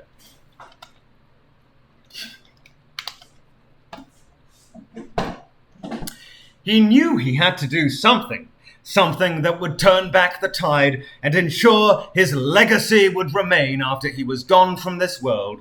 But he was a good Christian man now and couldn't face away from the light of God, even in the course of prolonging his life. He rested his eyes and tried to fall asleep. He woke up around 2:30 a.m. Loud Latino music was blaring throughout the neighborhood, and Clown knew who this was. It was the cartel mob boss who moved in a few days back. Clown couldn't stand it and decided to pay a visit to Hacienda and its owner. "Knock, knock," said Clown as he knocked on the door. He thought it was very funny. "I want to come in," he said with a smug expression on his face. "I don't care about the elderly. I like them young," he continued with a big grin. "The younger the better." Now his face was like a big happy moon reflecting all the light of the sky directly at the door. "Come, come," he said with a final knock on the door. The door opened and the cartel mob boss showed his big nose and bald head. Wait a second, it wasn't cartel boss at all. It was FouseyTube and his influencer gang. Clown knew what to do instantly. He quickly asked them all for forgiveness and punched Fousey in his big nose. The punch had such energy that it sent the man flying across his richly decorated patio and pushed him into the swimming pool. 3 of Fousey's henchmen shook off the initial shock and came to him from different sizes. That didn't stop the clown, thought. What? God, I need a cigarette so badly. That didn't stop, the clown thought, and with a swift kick in the chest, he downed one of the ruffians and punched another with his fist in the balls. Both collapsed instantly, but the third one was bigger and more determined than the other ones. Swiftly, the thug picked up coat hanger, and using it as a mace, he tried to hit Clown in his beautiful, symmetrical face. But Clown was much too quick for him, and before the villain blinked twice, Clown was behind him. "Unlucky!" shouted Clown as he shoved entire clown boot up his ass. Brackets as in kicking someone, not in a sexual way. The guard winced and flew back, making a hole in the ceiling and causing the building to shake. The audio system shut off, and now Clown could hear it. Choir of literal Mexican boys and Thai girls, brackets, for some reason they were segregated like that, I don't know, could be heard from the basement. Clown ran up to the pool and pulled Fousey up, all while tearing off his expensive clothes and his fake plastic beard. "You fake fucker!" screamed Clown, all the while shacking his scrawny body. Various body parts started falling off Fousey's body, and soon only his nose was all that was left. Clown noticed there was a zipper on the nose, and he pulled it down to reveal the real villain. "Yes, Clown, it was me all along. It was me who made your sweet, innocent wife infertile. It was me who segregated those children in the basement. It was me who blasted that annoying Latino music all over this nice neighborhood. Satan helped me do all this. Me, J-Station, in exchange for..." He couldn't finish, because Clown gripped his neck really hard, an awesome and powerful grip of death, trademark. He gripped harder and harder, but all the J-Station was laugh at him. So Colossal put just a bit more effort into it, and just as the clock struck 3 a.m., J-Station's broken neck cracked like a branch of a mighty oak tree during summer storm in Minnesota. He laughed still, and Clown had to stomp his face out just to reduce the sound to faint gurgling. Clown collapsed on the floor and wept uncontrollably for 15 minutes looking at Demon's dead body. "Tyrant is dead!" he exclaimed finally. He couldn't bear the sight anymore, so he set fire to the wretched corpse and released children from the basement. All 37 of them, all sons and daughters of fate and destiny. He waited until all the children left the building, which was a fatal mistake, because a wooden beam fell from the roof and hit him in the back of the head, knocking him out. He woke up 20 years crossed out minutes later with a headache, and he couldn't remember anything at all. He wandered the land, and all knew him as this weird guy who fucks dogs for a living or something. I made that all up. End. Is that the end? Is that the end? It's not the end, but we're close to the end now. Literal masterpiece. I like the part where Clown cried for 15 minutes. Okay, bearable to read. Here's my fanfic. 2 men have sex. The end. Leaves a lot to interpretation. Very modern. What if it was simply just one man? Masturbation. Title it The One Pump Chump. Put Michael Jackson's Man in the Mirror over it. The Queen was laid out on her deathbed. The doctor walked in with his clipboard. My, Queenie, what do we have here? She turned to look at him. I put a little anarchy in your life, the doctor said. He took off his masks and it turned out to be Colossal is crazy. He gave her a revolver and forced him to put it to his head. Flip a coin. The Queen managed to flip the coin after 20 minutes. It was heads. She pulled the trigger, but sneaky Colossal had actually given her a reverse revolver. She had shot herself square in the head. Colossal said. Heads. He then went down on the Queen's corpse after brushing the cobwebs away. Blood sprayed from her royal snatch, and Colossal was loving it with his face covered in lizard blood. Worms were already poured out of her skin, which confirmed she had been a walking dead for 5 years prior.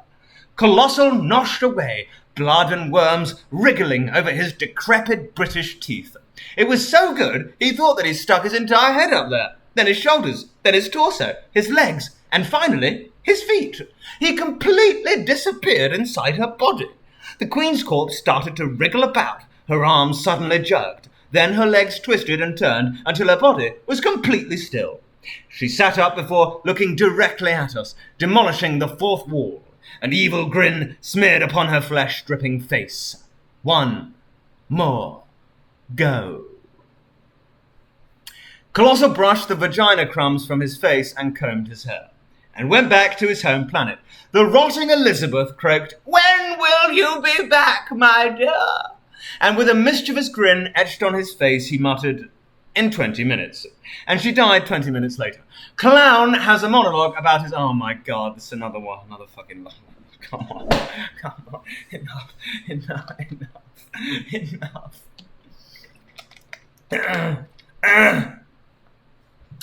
Clown has a monologue about his commitment and love towards Cuphead.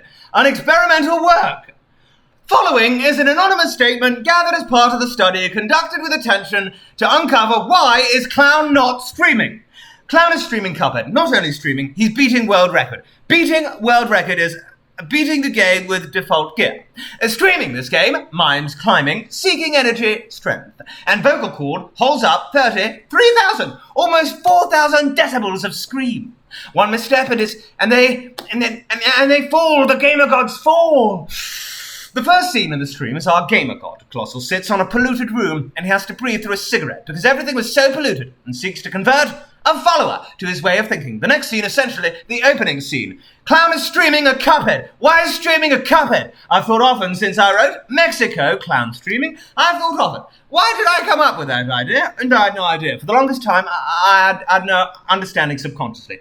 Picking streaming, which I've never done, and I'm fearful of games are, to me, and my worst nightmare. As many people are is falling, and I've always found it hard to look at a single tutorial level, let alone a world record. And then I began to understand within the context of the stream, let alone real life, what that stream meant. The stream is not just a stream, the Cuphead, but it's a stream. The aspirations to stream, to reach higher than yourself, man. And this human being, Clown, representing all of man, streaming higher than himself. There's a line in the stream, I wish to make this world record, he says. I'm making a world record. The meaning of that line? Obvious now, taken out of context. World record. Streamers challenge the game, challenge themselves. They are at one with the Cuphead. They become part of the Cuphead. There is reason to believe the Cuphead is alive, the ceramic formations and the Tupperware growing. There's reason to think that a cup can recreate itself. That's one of the criteria of life. And streamers believe that Cuphead is alive, and they get away from the Cuphead, irradiated by eons of days in the glow of the screen. This cup can be thought of as alive, and so they stream this living game, seeking to be a part of the living game, aspiring to stream to the top and challenging death, and thereby gaining life. And that's what I thought Clown would be doing. And we treat it in a funny and a comical fashion. Now, this is great humour in the stream, and what was the reason? I discovered for myself that Clown is on the Cuphead, and the only place he could be, unsettlingly long pause, was Mexico. Because this is the Mecca for streamers. from all over the world. Friends of mine who've been on that Cuphead over there have said they have been streaming, and I've heard languages from all over the world and not heard English. Streamers from every country in the world come to Mexico to stream Cuphead and the DLCs around it, because it is one of the greatest streaming places in the world. Well, in the stream. When asked by Pip, why are you not streaming the Cuphead? Clown says, somewhat facetiously, because it's there. A remark attributed to the streamer Anything for Views. Who probably did say it. Or maybe it was said by Erotic Keemstar, who went above this is illness, the lip of the cave and jumped off the top. What are you doing that? Because it's there, which is an answer. That it fends off the true emotion of streaming a Cuphead. The Cuphead is streamed, yes, because it's there. Because otherwise you'd be walking the plains. But the Cuphead is streamed because I think the clown wants to hug the Cuphead. He wants to envelop the Cuphead within his body. He wants to make love to the Cuphead, and on its highest and finest level. Whether these tough young guys with their sinewy bodies and their one meal a day routine will admit it, there is a passionate affair going on between the clown and the Cuphead. Get fucking help. James Joyce of our generation. There was once a furry called Detective Deckard. The end. 0 out of 10, 11 out of 10. Deckard's a scaly, not a furry. 0 out of 10. Not believable.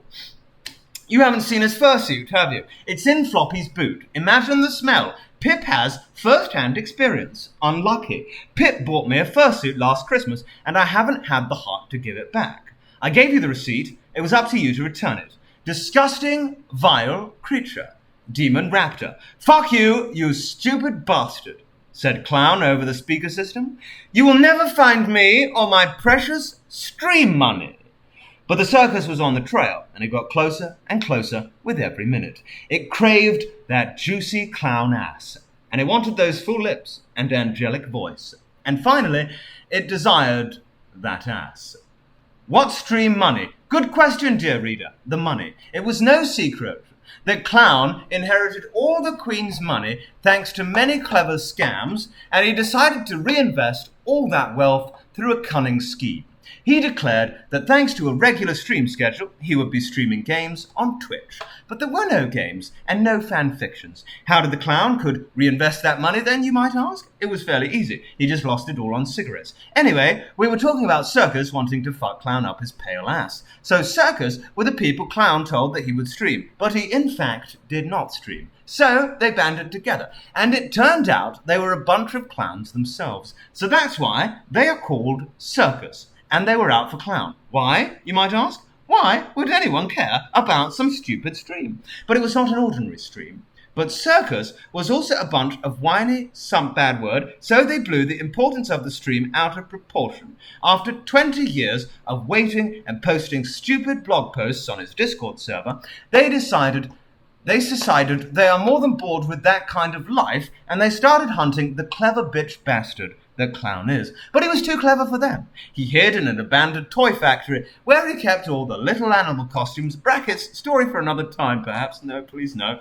And that was where we were before I was interrupted and forced to do an exposition dump. Thanks you very much. Anyway, this bloody clown is here somewhere, said one of the circus members out loud through his mouth. He was very intelligent and knew all the letters in the alphabet. That's how intelligent he was.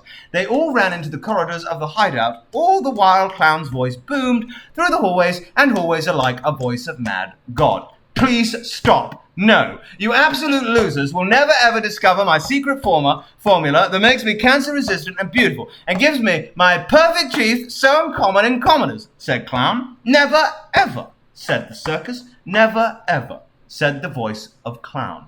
After that sombre and sad moment, brackets, he, did you see what I did there? They decided that they would rather find Clown, this has got to be over, and listen to his voice, even though it was so nice to listen to. And so they went, and they came to the room in which there was a small child. Looked kind of weird, like a person, but weird. Cancer. I don't care. Nobody writes here but me. So why do you care anyway? Wow. Now that's avant-garde. And the child said, yo, if you want to fan the Clown, you need to await what and forget to pass see unto yourselves, and become what dramatic and dat has planned.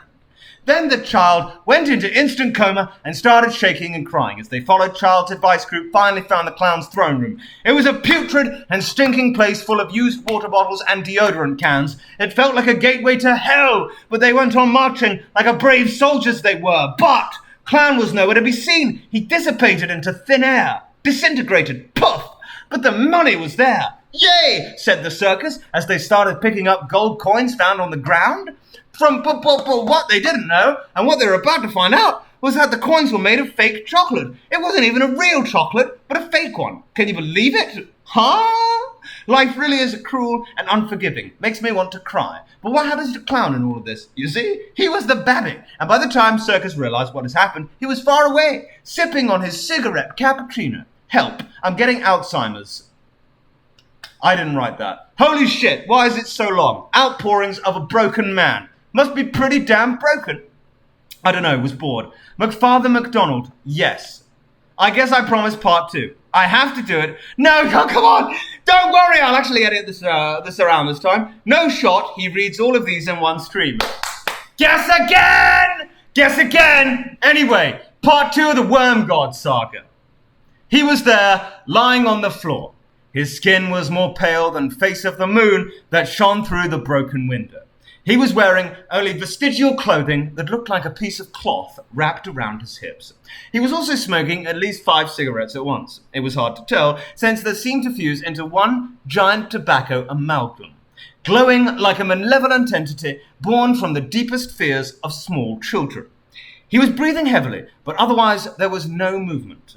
Pyro and Dolan came closer, step by step, after getting closer to the demonic-looking ritual site. Stop typing. Stop typing now. I'm not reading whatever you're typing. Stop fucking typing. Don't type! All the items used this dark and disgusting evening were burned to a crisp and unrecognizable. But in their minds, Dolan and Pyro felt the aura of complete and utter putridity. As they stepped closer, they heard additional sound. It was a raspy, faint breath. Sound not unlike that of a broken bag full of gas. Suddenly they saw it, the hump on Clown's back. Now, I'm just checking this for a second. Stop typing. Stop typing. Stop typing. Stop typing now. I'm nearly there. I'm nearly fucking there. Stop typing.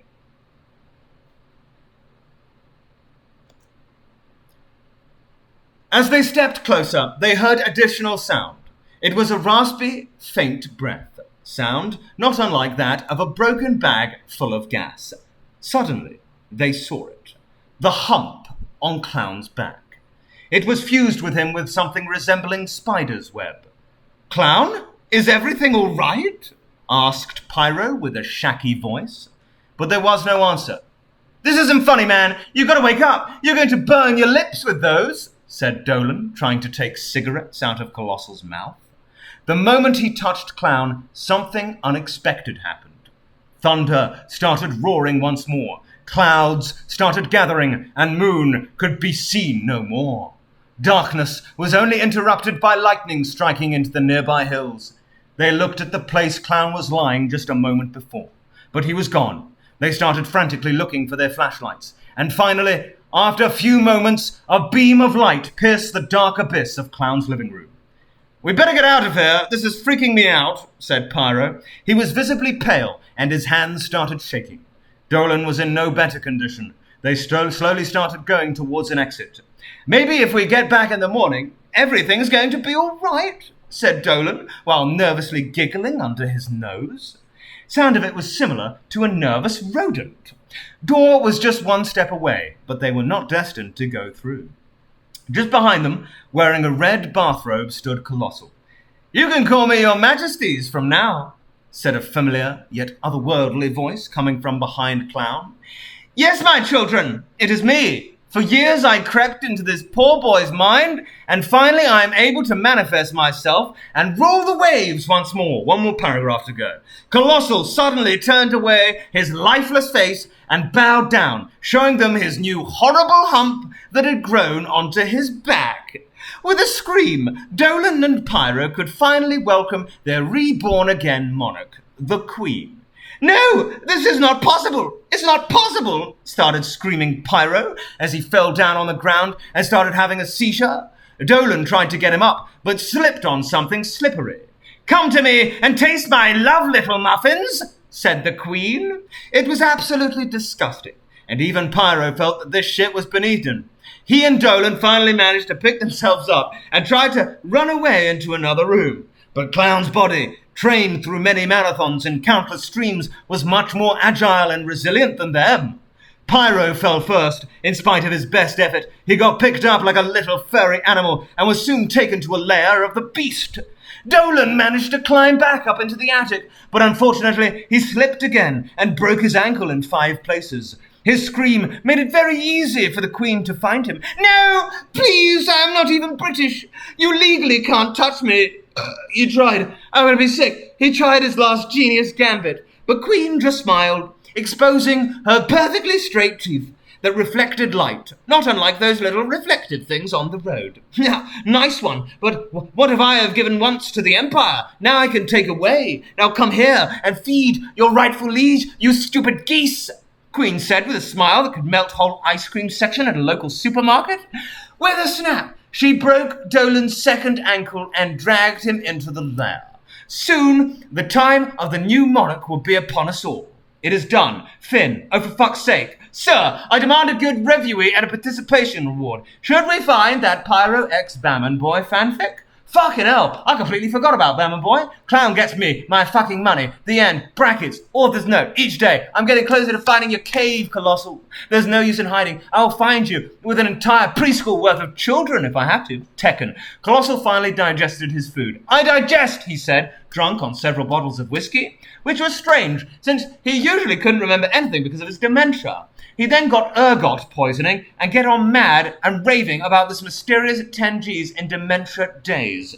Who would have thought it was the crickets? The crickets also ate ergot-ridden grass. Start typing. He saw Goody Proctor with the devil. I'm typing. The 10 Gs had mysteriously disappeared. Floppy had loaned Wolfie the money, with the promise that she would give it to Colossal so he would finally stream. Instead, she ran off with the money and left the server. I have another 10 PG fanfic. You better read it. Unlucky. Clown has to live out his accursed immortality hunting down the wolf woman. The mental illness eating away at his already rotted brain. The only bliss he has in this horrid hellscape was the brimstone salvation, which were his cancer sticks. XD! Bracket, author's note, Colossal was extremely balding and a twink. Oh dear, oh my, oh heavens, bless my soul, oh lord, heck. I don't know why I'm sobbing, silly really. Oh dear. Brackets, author's note, he's a worm who skips leg day. Emoji worm, lol, shart, lol, lamau, ruffle. My balls are itching and swelling. I need to see a doctor, but I've been putting it off. I've been using sour cream from the fridge to cool the itching and swelling of my balls. The cream has caused a fungus to sprout it. Smells like shit and ass and balls, but also nachos, pog. I love Lubs, he is so cool and awesome. That's it! That's it! Unlucky, he didn't finish. I finished before you finished typing. That's it! That's it, the end. That's it, that's the fucking end. That's the end, bro. That's the fucking end. I did it. I actually fucking did it. I finished everything. Ugh.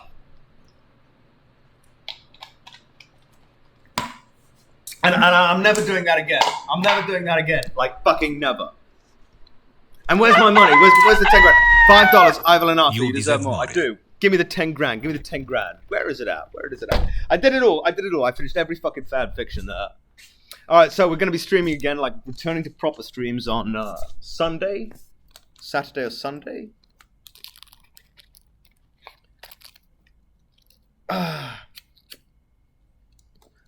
I've still got to beat Cuphead. I've got a few more bosses to go, but yeah, we'll be back to it this weekend. What day is it today? Is it Wednesday? Tuesday. Yeah, you got it, man. You're welcome. But I did it. I actually did it. Fesu just subscribed. You appreciate it. Grim7 just subscribed. All right, it's a gift. It's a gift of 5 subs. Do appreciate it, man. Thank you. That's the last fan fiction stream. No more. I did it all. I still think I think Floppy Raptors was the best, and the way that like community fan fiction started was actually pretty good. But like, yeah, you read for fucking 5 hours, just your voice goes like, it's enough, it's enough. I probably should have stopped a little bit earlier. But, oh, we got something. I am Serial Man to subscribe. Do appreciate it. Thank you very much. But yeah, back to Cuphead regular streaming. Yeah, the Keemstar one was good. That was... Oh, no, that was Floppy Raptor's one, wasn't it? Yeah. A bit late. If you're joining just now, I'm literally about to end the stream, by the way. Sorry about that.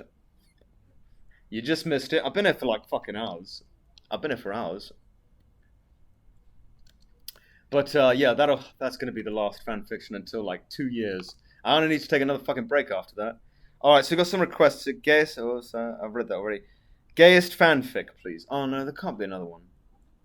Please read the 1,000,001 number at a time channel. Thank you. No, I'm not doing that.